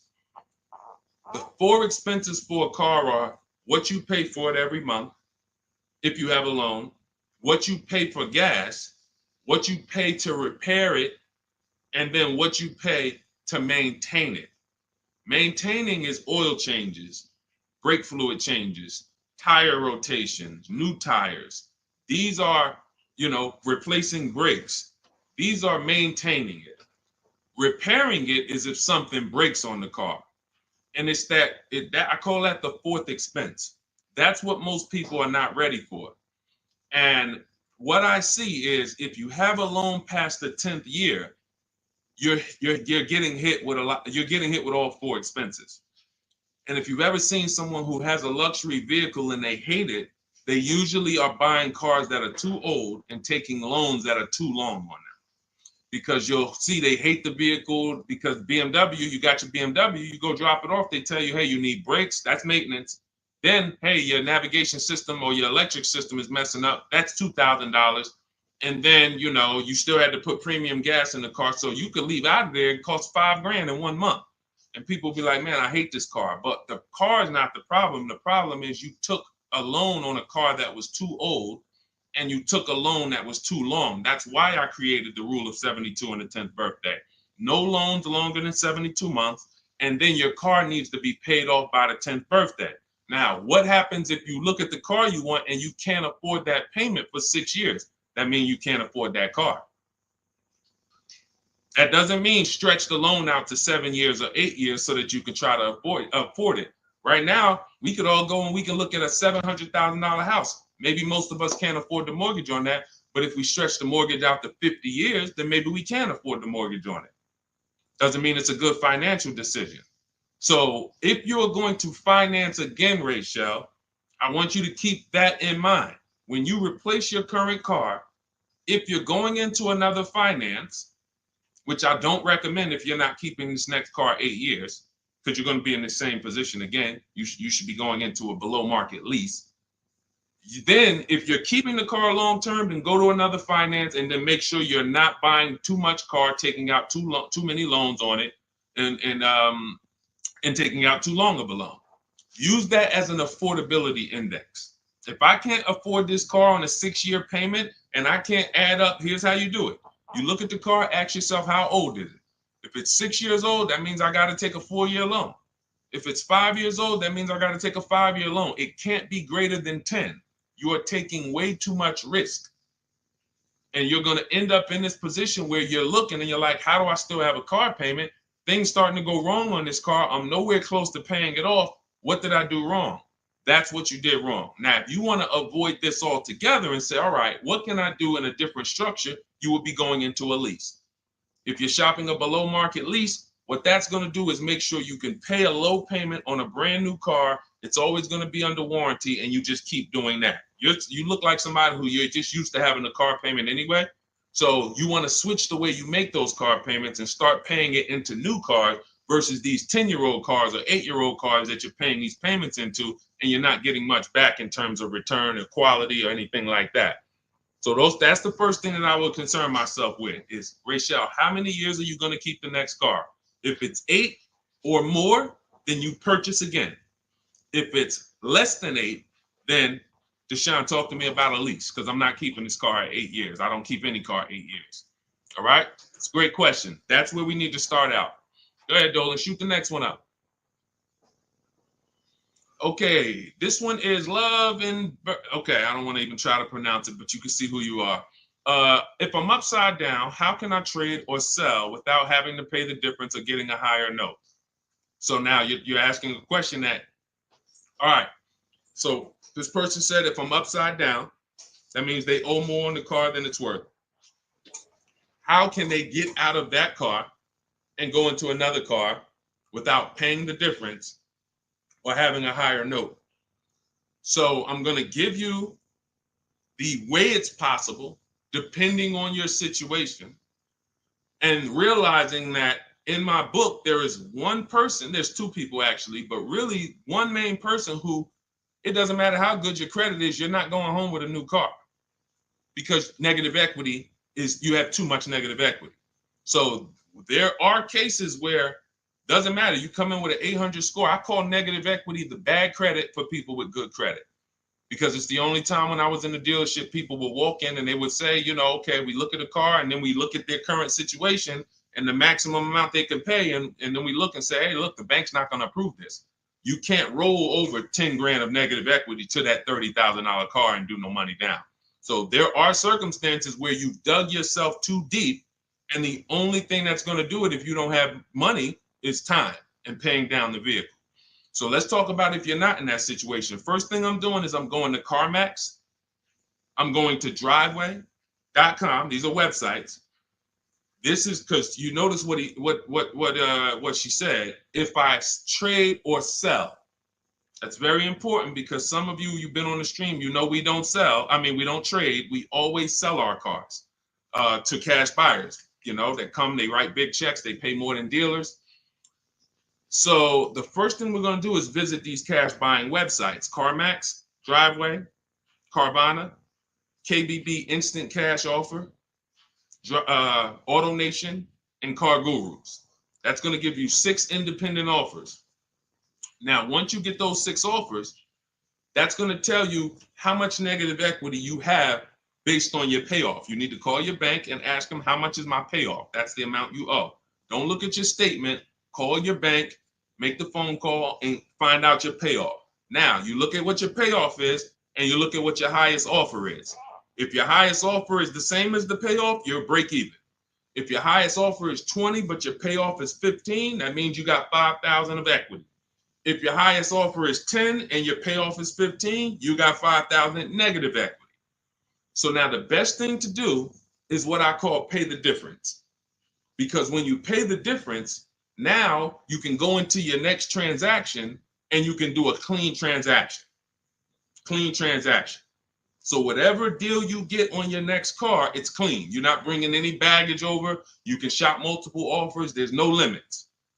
But if you can't pay the difference, now you have to do what we don't like doing, which is trade. And there's going to be a ton of people with negative equity, because a lot of people bought cars that were overpriced from 2020 to 2022. We were trying to warn people to lease, to ride out the market, buy inexpensive pre-owned cars to ride out the market, or, keep their current car and not shop if they didn't have to ride out the market. Some people didn't take that advice, and they went and they overpaid because they had no shopping strategy. And now they're going to be 15 grand negative equity trying to get another car. So if you can't transfer, there's limits to what you can transfer. If you can do what we teach and you actually can shop the market the way we teach, you might get a deal like this. Let me show, this is Milligan's deal. She just made this deal a couple days ago. It was for a Mercedes-Benz brand new EQS. It's an EQE.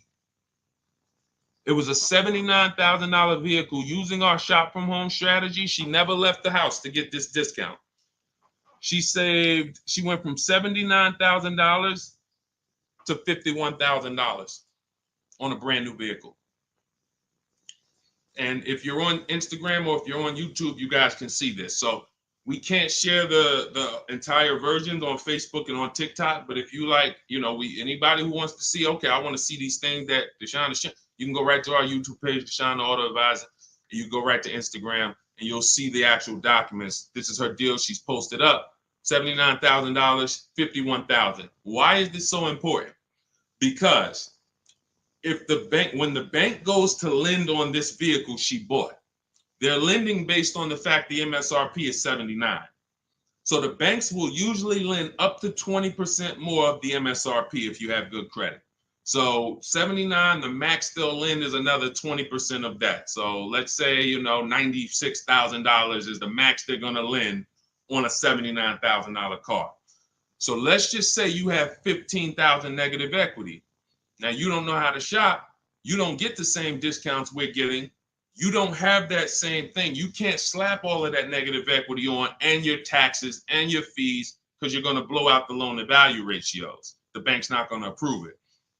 But when you find a car that has specific rebate, and we don't know this, she didn't know she was going to save $25,000 off this vehicle. What is that? Almost $30,000 off this vehicle. She didn't know that. She just said, I like this vehicle. Deshone, I'm going to use these shopping strategies, same strategies you'll have in my book. It'll literally be in your inbox in minutes. Same strategies we've used to help people do this all around the country. Now, all right, I saved almost 30 grand. Now I can bring my negative equity of 15 grand over to this vehicle, bury it, and I'm okay.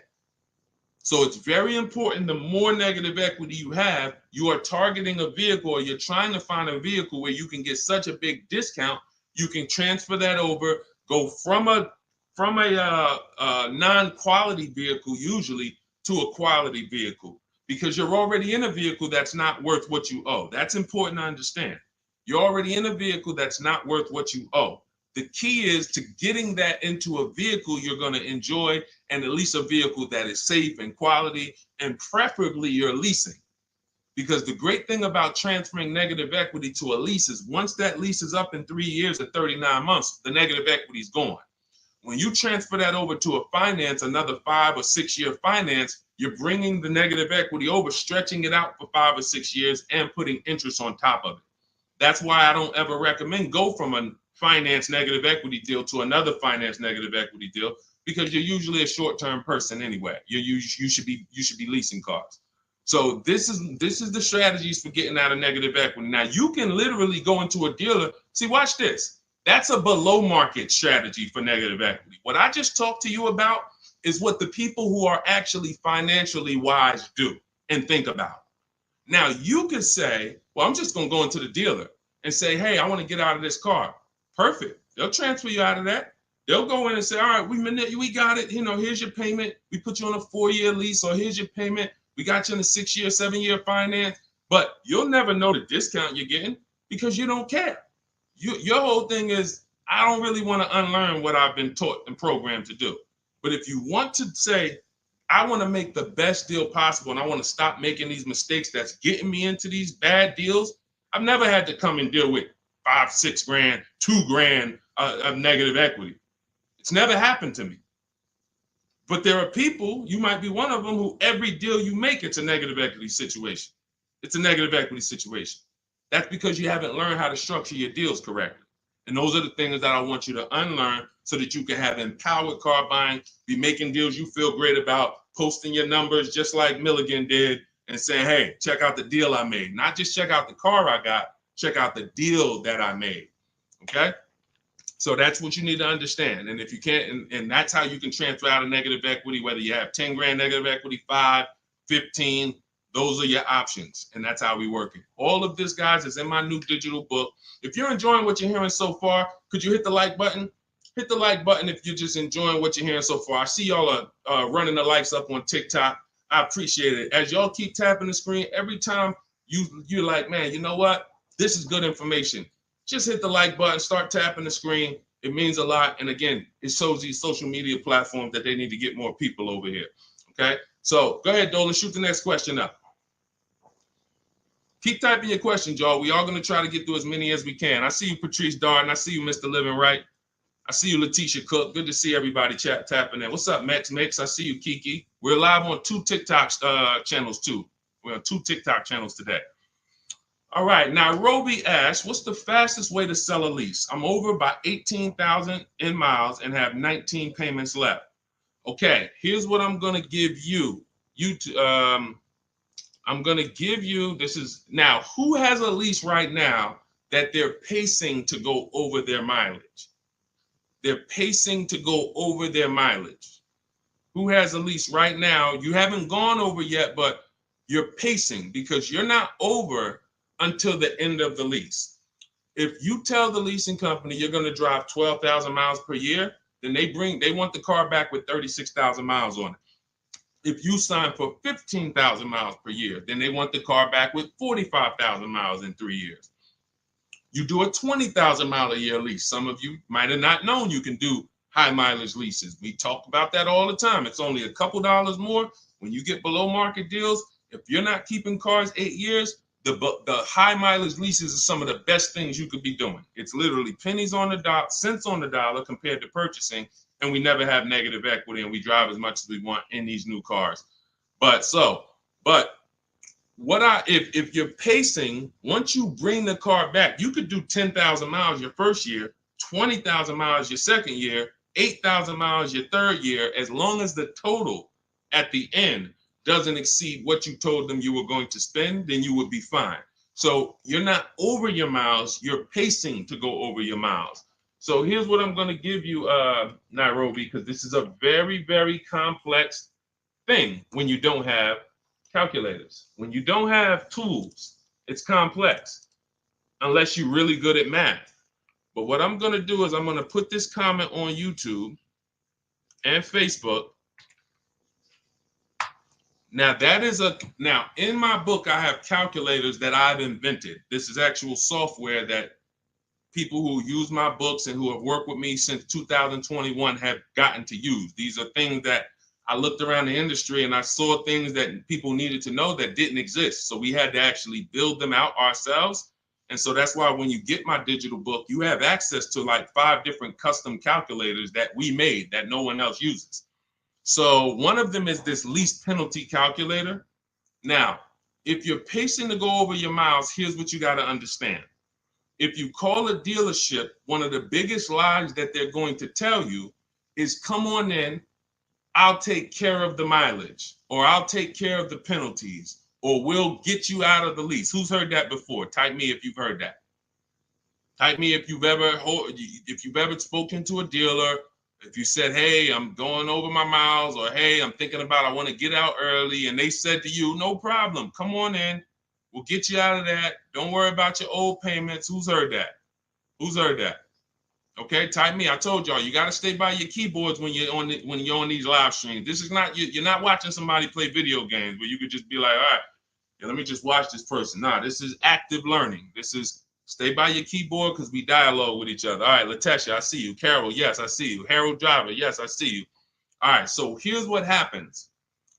Those payments and that penalty that you drove over your miles, they don't get taken care of. They get rolled into your next deal. The only way lease payments disappear is if they have something called a payment waiver. And that's for loyalty in some cases. They don't say, hey, you got a Honda, you're buying a Toyota, we'll waive those old payments. They'll say, we'll take care of them. But what that means and what you need to know and what we know is that means I'm rolling them into your next car. So you're paying for that car in this new car. We don't like to make deals like that because it's baggage. It's baggage. So what we want to do is we want to find out if we're pacing to go over our mileage, does it make more sense for me to get, thank you, Tim. That's actually a good statement. Ain't nothing free. That's a good statement that a lot of people don't understand. When they say, hey, I'm throwing in these floor mats for you. Hey, I'm throwing in key protection. That means there's so much money in the deal that we have to actually, it's something called padding the deal. The finance manager and the team, they're trying to just pack. We got so much profit in this deal. We need to figure out how to allocate some of this so it's justified So when you hear them say that, oh, he threw in all this, he threw in all of this for me, that means you got a horrible deal. Sorry to tell you, but I got to give you the bad news first so that you understand. All right, it's smoke and mirrors, but I'm not gonna make these mistakes again. You have a whole billion-dollar industry that is really hell-bent on keeping you shopping the same way you've been shopping, because it keeps them on the Fortune 500 list. It keeps them publicly trading at a good profit. But our people and the people who listen to us, those of you who locked in, you're gonna be the ones that everybody else buying up here, but we buying down here. So let's get back to this point. So you want to see if I'm pacing to go over my mileage, does it make more sense for me to replace the car now? In which case, my payments would be due. If I stop my lease 3 months early, and in Nairobi's case, she has 19 payments left. If she was to go and stop her lease now, those 19 payments get billed out immediately. So if she walks into a dealer and says, hey, get me out of this car, they're going to try to either see, can they buy it, or do we make the payments and roll them over?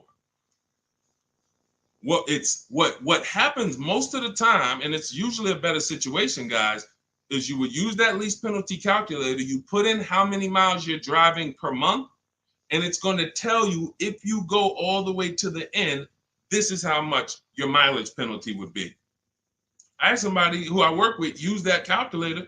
He found out the mileage penalty would be a little over $2,000. But if he got out now, his payment and mileage penalty would be $5,000.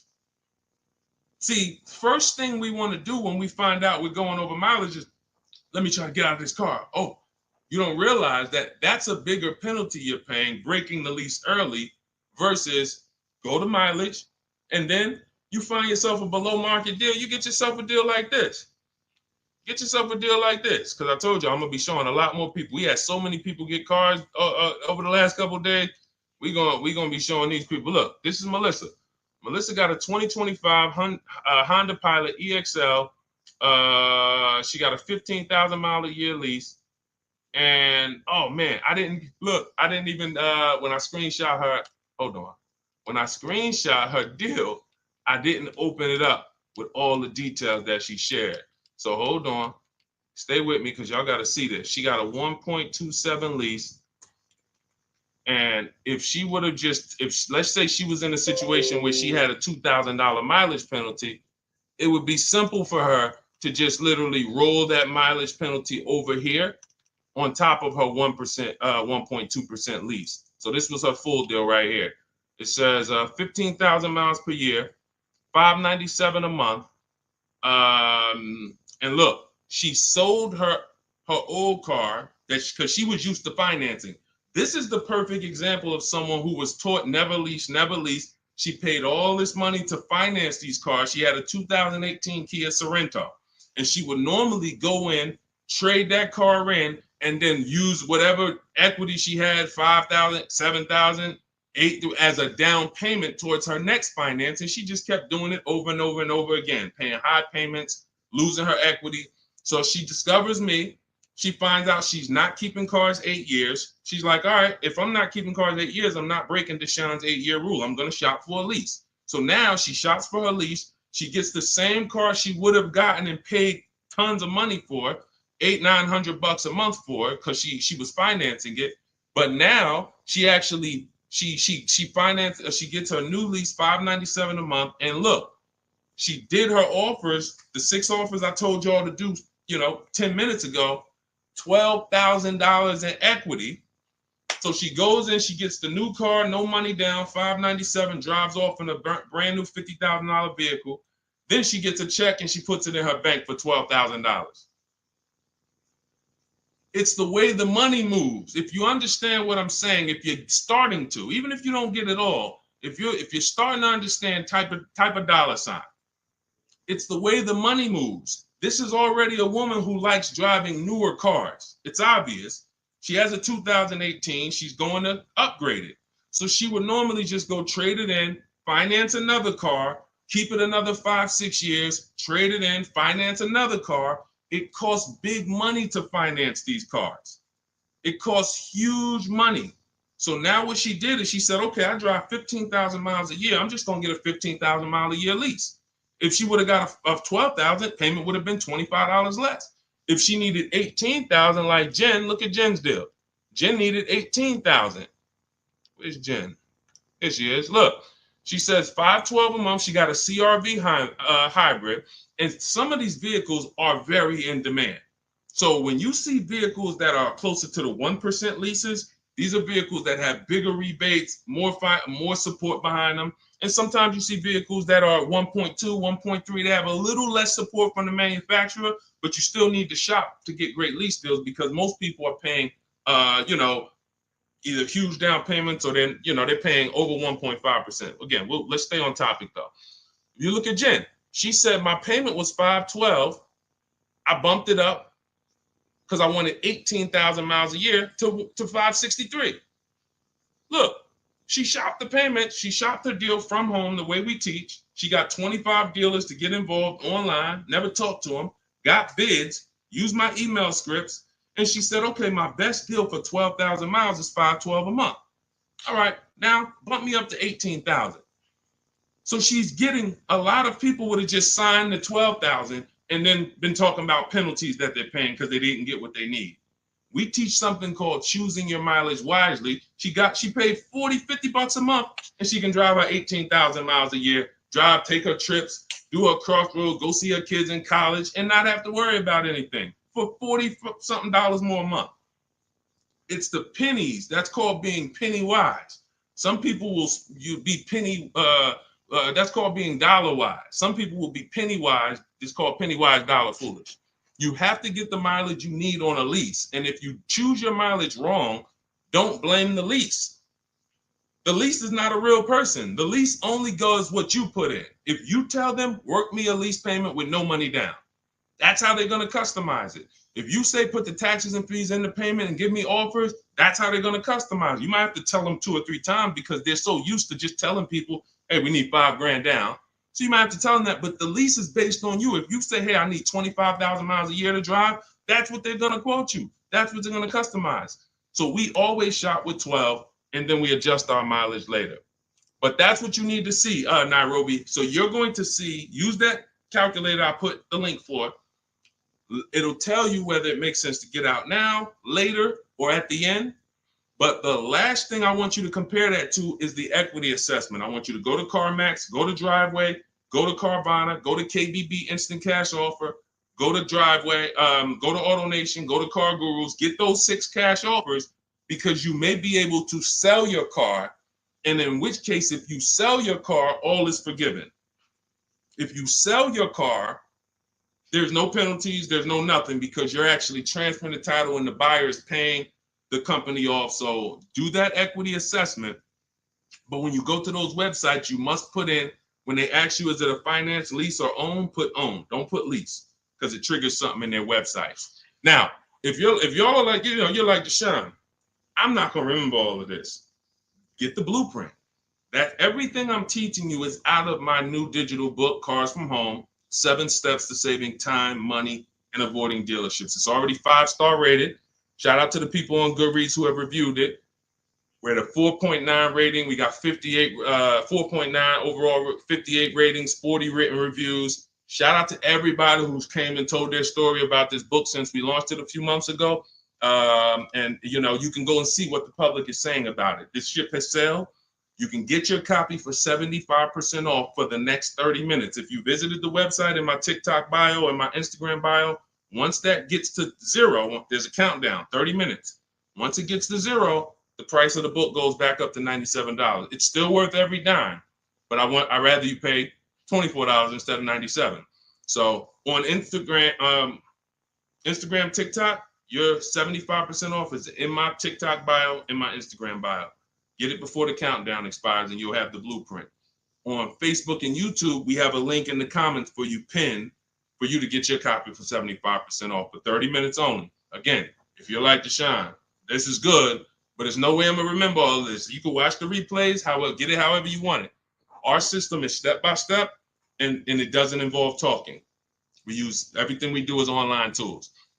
Okay, go ahead, Dolan. Let me take a sip of water. Next question. And you can buy more miles on the lease. That's a good point. A lot of people don't know that though, Tim.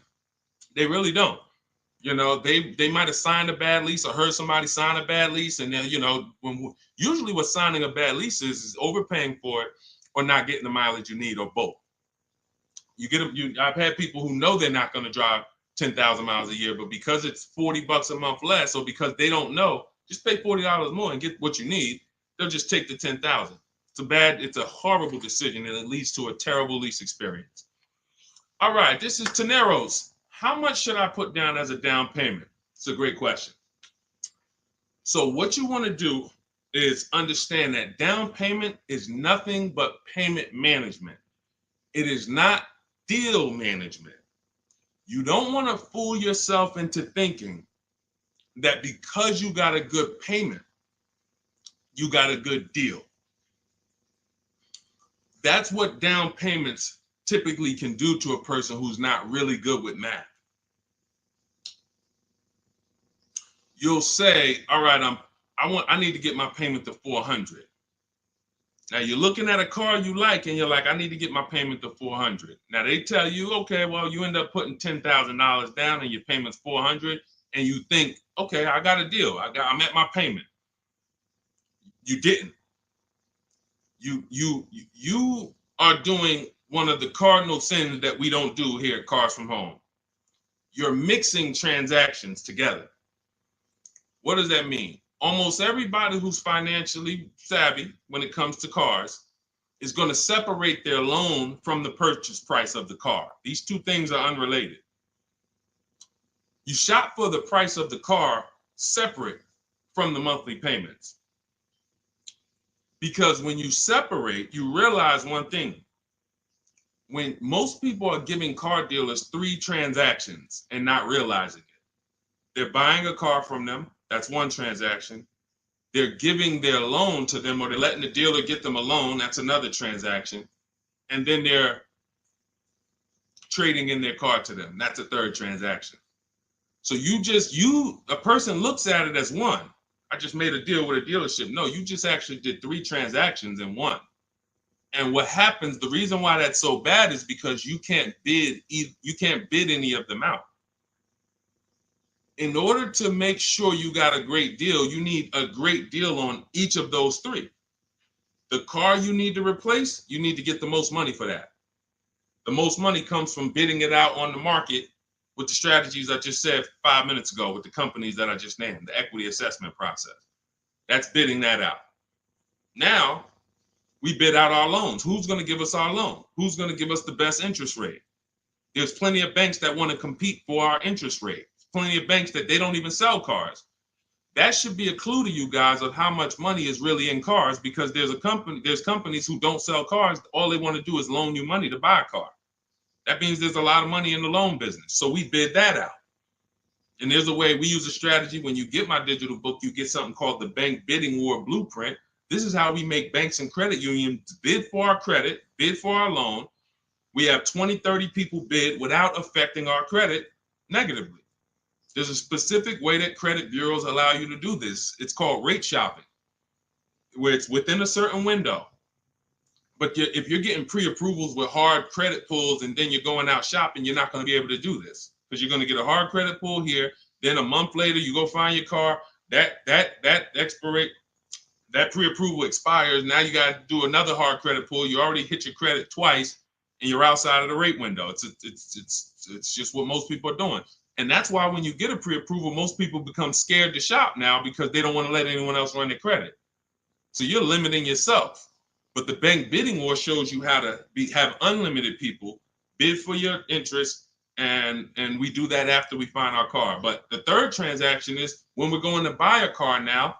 The car we're buying, we're going to shop the used car market, look at all the marketplaces. I have a strategy I call the multiple marketplace strategy, where we're looking at all these websites like Amazon. I mean, we're shopping like we're shopping for a TV on Amazon, Walmart, BestBuy.com, but except we're on these car websites. Now we're narrowing it down, narrowing all the inventory down to the top 5 choices, and we're narrowing it down based on title, service records, accident history. We're verifying there's no bogus fees, and then we come up with our top 3 after we get the new car price of these vehicles. This is all, again, step by step. And some of you, you're like, this should be expected. This is what car shopping should be like. Car shopping is not like buying a TV. It's closer to buying a house. So although we do this in 2 hours, if you follow my strategy, you can get deals in 2 hours. Without these things, you're now winging the process. But first things first, when you determine, when you add to this question was about how much money should I be putting down? When we separate our transactions, now what we've done is we went out and we found the car we want at a below market price. Now we go to our lenders and we start the bidding process and we say, okay, who's going to give me the best interest rate? And whoever gets me the best interest rate, now I put it together with the car that I have on hold. And I say, okay, what's my car payment now? And they may say, okay, well, if you finance the whole thing, your car payment's, $580. Now you might say, okay, I think I want to be at like $499. How much do I need down? Well, about $3,000. Okay, perfect. That's between you and the lender. It's not between you and the dealer. You're not, see, in that case, now you have the best price on the car waiting for you because you got bids on that.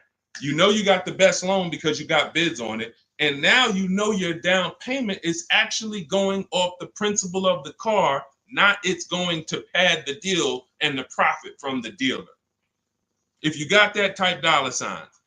If you got that on TikTok, just start double tapping the screen, running the like sign.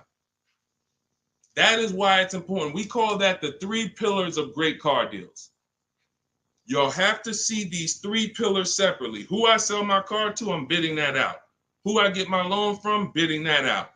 Who I buy my car from, bidding that out. And that allows you to sit at your computer and make all the money on your car deal and have these deals that, all of these people are making these deals at home. Look, this is India. She said she started using my strategies last year, but she shopped the market at the time. She was shopping for a Toyota Corolla, and she did not like the offers at the time. That's the benefit of starting these strategies way before you need a car. Look, we got people who get cars in 3-4 days, but when you have time, you can shop the market. She didn't like how the offers looked, and she waited.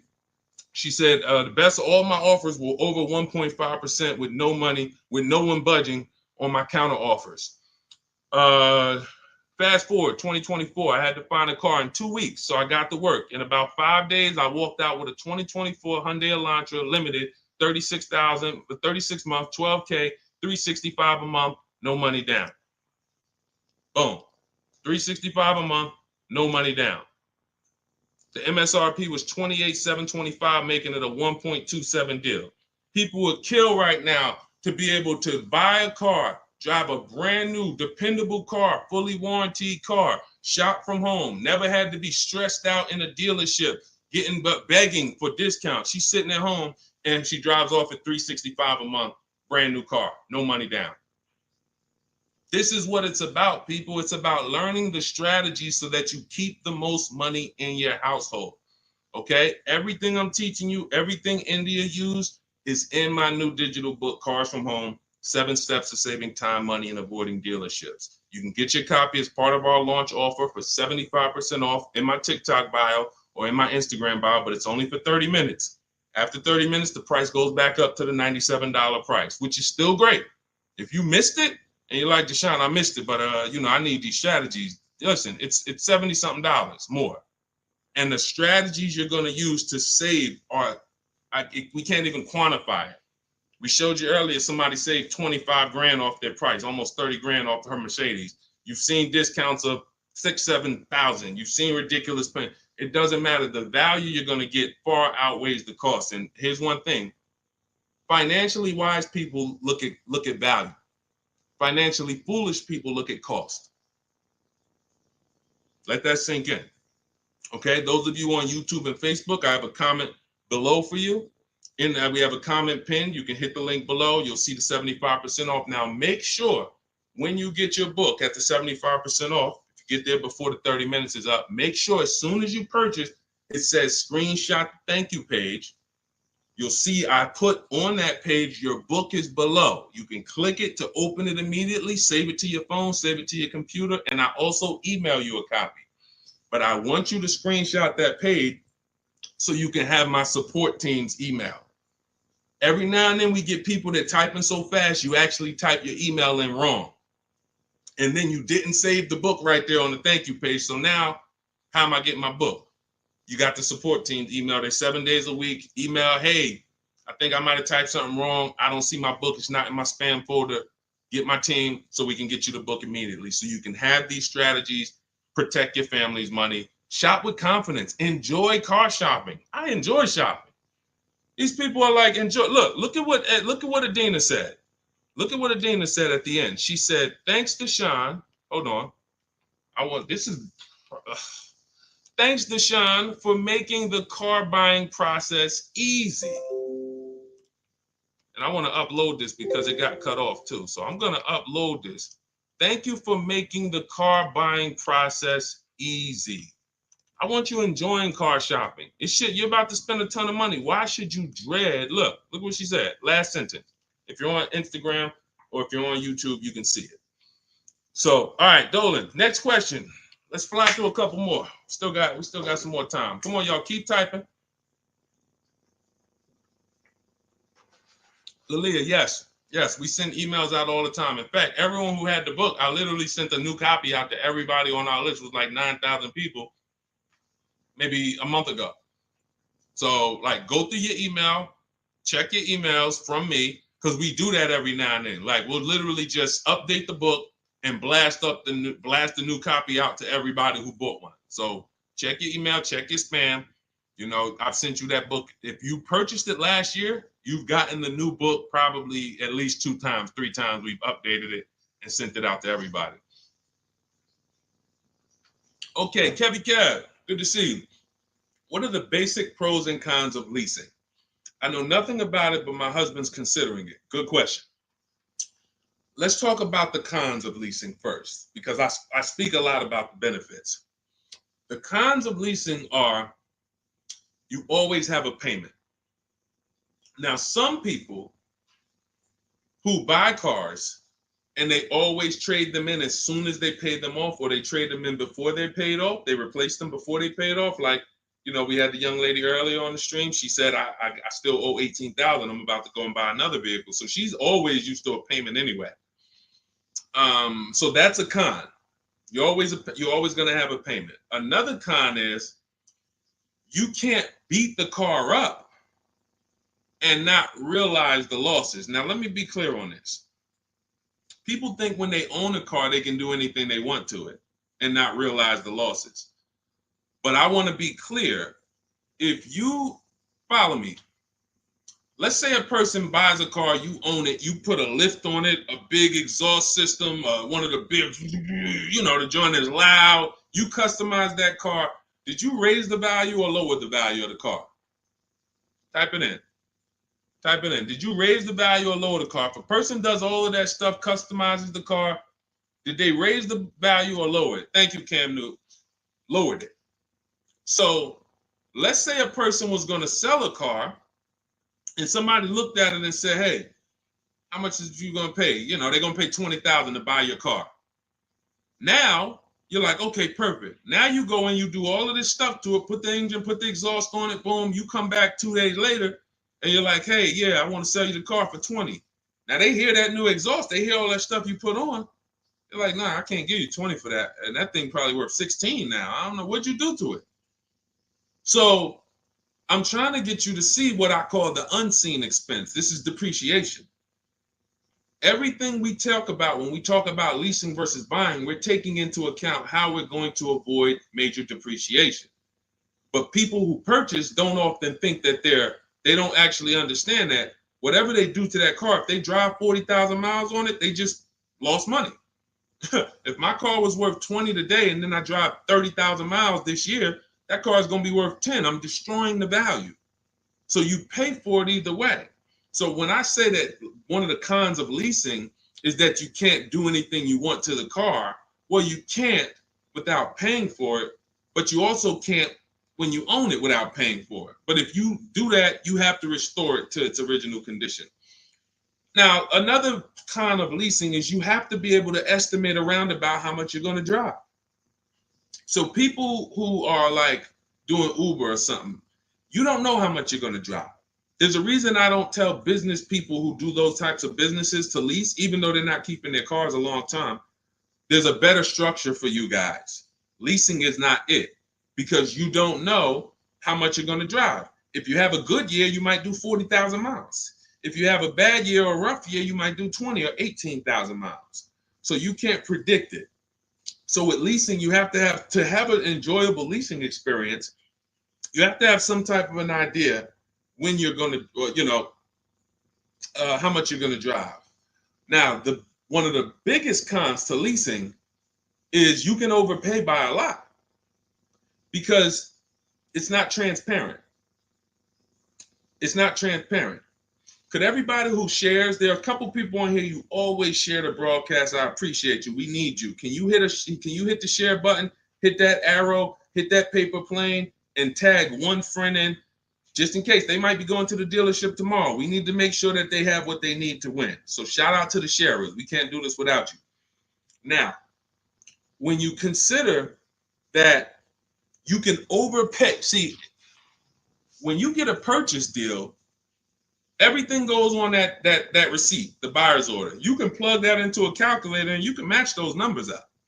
You might not be used to doing it, but that bottom line price, you can plug that right into a basic auto loan calculator on hundreds of websites, and you can make sure that your payment matches. You can't do that with a lease. There's all types of potential to hide money in leases. You can hide money in the interest rate. You can hide in the money factor, because you can't use your own financing with a lease. You have to use whatever bank or leasing company the dealership who's running the promotion is using. So that gives us potential to be overcharged for our money factor or our interest rate. There could be rebates on that vehicle, $2,000, $5,000 rebates. Look, when Sean was shopping for his F-150, some of you have seen it. It was a $15,000 rebate, $15,500. He wouldn't have known about that if a dealer's not going to come in and tell him, hey, it's $15,500 rebate on this. No, some dealers might say nothing. They won't even mention it. They'll just try to negotiate. Hey, how much could you, they hoping you say something like this. Can you get me the invoice price? Can you get me to the invoice price? If I could get you the invoice price, can we make a deal today? Yeah, I always heard that, invoice price is a fair deal. Okay, no problem. Let me go get it. So they're not going to tell you anything about, hey, we got $15,000. He didn't ask about the rebates. He didn't ask nothing about rebate. He don't know anything about the rebates. Let's go take off $5,000, get him the invoice price. We're going to make $20,000 profit on this deal. So this is how it works. This is how it works. So with a lease, you could have the same types of incentives. And the thing about leasing is, when you go from a finance to a lease, your payment is naturally going to be lower. Even if you get a bad deal, your payment's going to be lower. If you're used to buying $50,000 cars and paying $900 or $1,000 a month and putting 10 grand down, that same $50,000 car is going to lease out for like $800 with a bad deal. So people will walk in and think they won. Oh man, it's lower. It's lower than when I used to buy these. But you don't realize that, if this was a vehicle like Zafrina here, and look, this was a $60,000 vehicle, $65,000 Jeep Grand Cherokee. Now that vehicle, she's paying $579 a month for, no money down. So you walk in and you get a vehicle like this, and you think, oh, they got me the lease at $800. It's a $65,000 vehicle. I had to win. No, you lost big time, because there were so many rebates and incentives that you didn't understand were there, and there's no way you're going to get them to reveal them to you. The only way, and I've been in the car business since 2006. I left in 2020, and since then I've been helping people make deals around this country. The only way to reveal what all the rebates are is 2 words: multiple offers. It's the only way. You're never going to negotiate your way to finding out what all the rebates are, because one deal is going to tell you it's $3,000, another deal is going to tell you it's $5,000, another deal is going to tell you it's $8,000, another deal is going to tell you there's no rebates. That's why when we sit back and we get multiple offers from home, using the strategies in my digital book that you'll have access to immediately. Those of you who got your book, I see a lot of you saying, got the book. All of this stuff is scripted out for you. Now, you could do it manually, too. You want to call around the dealerships, ask for the sales manager, ask for a manager, try to bypass salesmen, because salesmen are trained to distract and waste time and make it hard, especially by phone. So if you want to try to do it manually, we must get 5 offers. New cars, leases, you must get 5 offers from 5 different dealers because that's how different the offers are going to be. They're going to be major different, not close, major. I always say if your offers aren't $150 to $200 a month apart, then you didn't shop correctly. Okay, go ahead, Doe. Let's shoot the next question up. That's it, Kevy Kev. That's the pros and cons. Oh, let me hit on the pros. Hold on. Let me try to sum up the pros of leasing before we wrap this question up. Pros of leasing are when you get below market leases, you're driving new cars, warranty cars, always under warranty in most cases. Something breaks, you call a dealership. Hey, this broke. Come on in, we'll fix it. You're under warranty. When you get below market leases, you're driving new cars for cents on the dollar. You're driving new cars and you're paying less than what people are paying to buy, lots less of what people are paying to buy them new, and you're paying less than what people are paying to buy them pre-owned. Some of you've seen me do that scenario where I compare a new lease, below market lease, to a pre-owned version of that same car. Take that $65,000 vehicle that Zafrina got, $597 a month. If she found one for, $30,000, half price, let's just pretend, and this is to illustrate to you how drastic the difference between below market leases are and buying. It's not even close. It's nowhere near close. If she found a half price version of that vehicle, which won't exist, let's just say we made one up and just put it right here, half price. So that's $32,000 plus tax. She's around $35,000. Some of you know every $5,000 on a car payment is about how much per month. I mean, when you look at a car, every $5,000 on a loan is about how much per month. I told y'all, stay by the keyboard. We got to be quick here. This is active learning. You don't want to be distracted. You want to be locked in, active learning. Every $5,000 on a loan is about how much per month. Shout out to y'all running the likes up on TikTok too. Every time you double tap the screen, y'all just, yes, thank you, Cam New. See, I love the people that are locked in. I see you, Brenda, $100 a month. Yeah. Now, so we got $100 for every 5,000. So that means when you look at a $10,000 car, first thing in your mind should be that's $200 a month, 5-year loan. When you look at a $20,000 car, first thing in your mind, that's $400 a month, 5-year loan. When you look at a used car version, let's say she gets it for half off, $32,000 plus tax, she's around $35,000. What's that payment? $700 a month, 5-year loan. So when I tell you that when we're driving below market leases, we're paying less than what people are paying for pre-owned versions. I just took really on a $65,000 car, a decent pre-owned version will probably be 30% off, maybe 40% off. Then you're going higher. If you don't know how to get good deals, you're going to take one with high mileage. It's going to be old. So it's more realistic to find a $65,000 car, 3 or 4 years old for, let's say 35, let's say 40, really closer to 40 if it's 65 new. So now you're talking about $800 a month. So a person like Zafrina, she's driving, she knows how to get below market leases. She's driving a brand new $65,000 fully warranted version, not tying up her money in that vehicle. She's paying $597 a month, which is hundreds a month less than what a used car person is paying, and like $500-$600 it's less than what a new car person is paying. So it's no comparison. So when I tell you the only people who should be purchasing, you're like, Deshone, why do people purchase then? If getting great lease deals is so cheap, why do people purchase? Well, one, everyone doesn't know how to get below market leases. So they'll look at commercials and they'll think, oh, well, this says I got to give them $5,000 down plus tax and all that. That's not deals. That's above market value or market value. We don't pay those prices. And second is people who buy long-term don't care about those short-term benefits. I want to ask a question. Who on here has a vehicle in their driveway right now that you've had for at least 8 years? I want you to type how many years you've had it. Let me know how many. I see you, Sharon. Congratulations. Use it and win. Let everyone who has a car outside in your driveway that you've had more than 8 years, I want you to type how many years old it is. 8, 10, 15. Okay, Harold, he has one for 9 years outside. Sugar Lump, 19 years.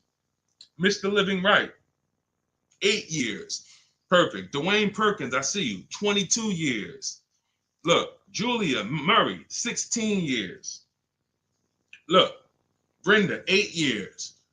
Now watch this. Ralph, I see you, 10 years. 8 years or more is when we buy. These people won. So you heard me just spend the last 10 minutes, 15 minutes talking about pros and cons of leasing, benefits of leasing. But these people are the real financial winners in the long run, because the longer you keep a car, the less it costs you. I'm not a fan of people leasing who have the discipline to keep a car for 10, 15 years, 12 years. I would never tell people lease who's doing that. I'm trying to get the people who say, it's no way I'm keeping a car near that long. I've never done it. I don't enjoy it. I'm not going to do it. You are the people who should not be buying. Because the great thing about having a car 8 years is you'll see something. This is the depreciation cycle. This is how owners lose money on their leases, on their cars. When you purchase your car, one day when you buy it, it's worth this. 5 years down the line, it's worth this. 10 years down, 10 years, but here's the thing. After about 8 years, 7, 8 years, now the depreciation starts to level out. You're not losing that much money in depreciation anymore. Your car today, all of you who just typed, whatever your car is worth today, most likely it's going to be worth that next year too. If your car is worth $5,000 today, a year from now, it's going to be worth about $5,000. You beat depreciation. That's when it makes sense to purchase, when you have those values. These people, look, we call these cars keepers. When a transmission goes out on the car, you know what people who are not programmed, you're not a keeper, you know what you do? Transmission's out. You gotta go get a new car. When the transmission goes out for some of these guys, what are they doing? They go get another transmission and put it in the car. That's what you do. That's what you do. So there's two sides to be on. You're a long-term side. That means, like my dad, he bought a truck 2013. 6 years later, the engine went out. He got a used motor, put it in there. He's still driving it. He's about to sell it for a couple $1,000s now. He's had that car for over 10 years. But he's had no car payment on it for probably 7 years. That's all money that stays in his household. Somebody asked the other day, hey, my car needs $3,500 in work. Should I go get a new car?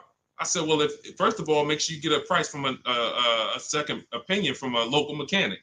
You always get, for work, you always get 2 opinions. But if it costs you $3,500, will that car ride smooth for the next 3 years, 2 years, 3 years? If the answer is yes, you need to understand something. If you go get another car to replace that car, it's going to cost you a minimum of $3,500 a year, and most likely more than that, $6,000, $7,000 a year coming out of your household.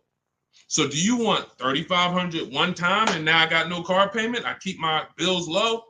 Or do you want to go get a new car payment that's $400 a month? Now what is that? $400 a month times 12, that's $4,800 a year for the next 5 years or whatever. The cost of replacement, guys, is always more than the cost of keeping that vehicle running. That's why you want to have that car paid off before the 10th birthday, and you want to set aside money for maintenance and repairs. Whatever you were paying on your car payment, $400 a month. All right, my car is paid off. Now take $100 or $200, put it into an emergency fund. So when that car breaks down or something needs, hey, no problem. It's in the emergency fund. But I'm keeping that car, because the longer I keep that car, the less money I pay for a car, the more money I keep in my household. So that's how you purchase, because you're buying a depreciating asset. You have to go long term with it. It's going to go down in value like this sharply for the first 5-6 years. It's going down, losing thousands. But once it levels out, that's when you really want to own it, because now we good. Things paid off. I ain't got to worry about it. But as soon as people come through that deep depreciation, that's when they go and trade the car in, and they do it all over again, over and over again. These are the people who I'm trying to get you to understand leasing. You're in the wrong structure. So it's very simple. You're not keeping your next car 8 years, you should be leasing, shopping for below market leases. You're keeping your next car at least 8 years, you're shopping for a below market purchase. And all of this is in my step-by-step book. This is the first step. Leasing versus buying. I call it the most important question. We got to put your deal on the right foundation, and then we go get a below market deal. So for everything I'm teaching right now is out of my new digital book. You can grab your copy for 75% off. It's normally $97.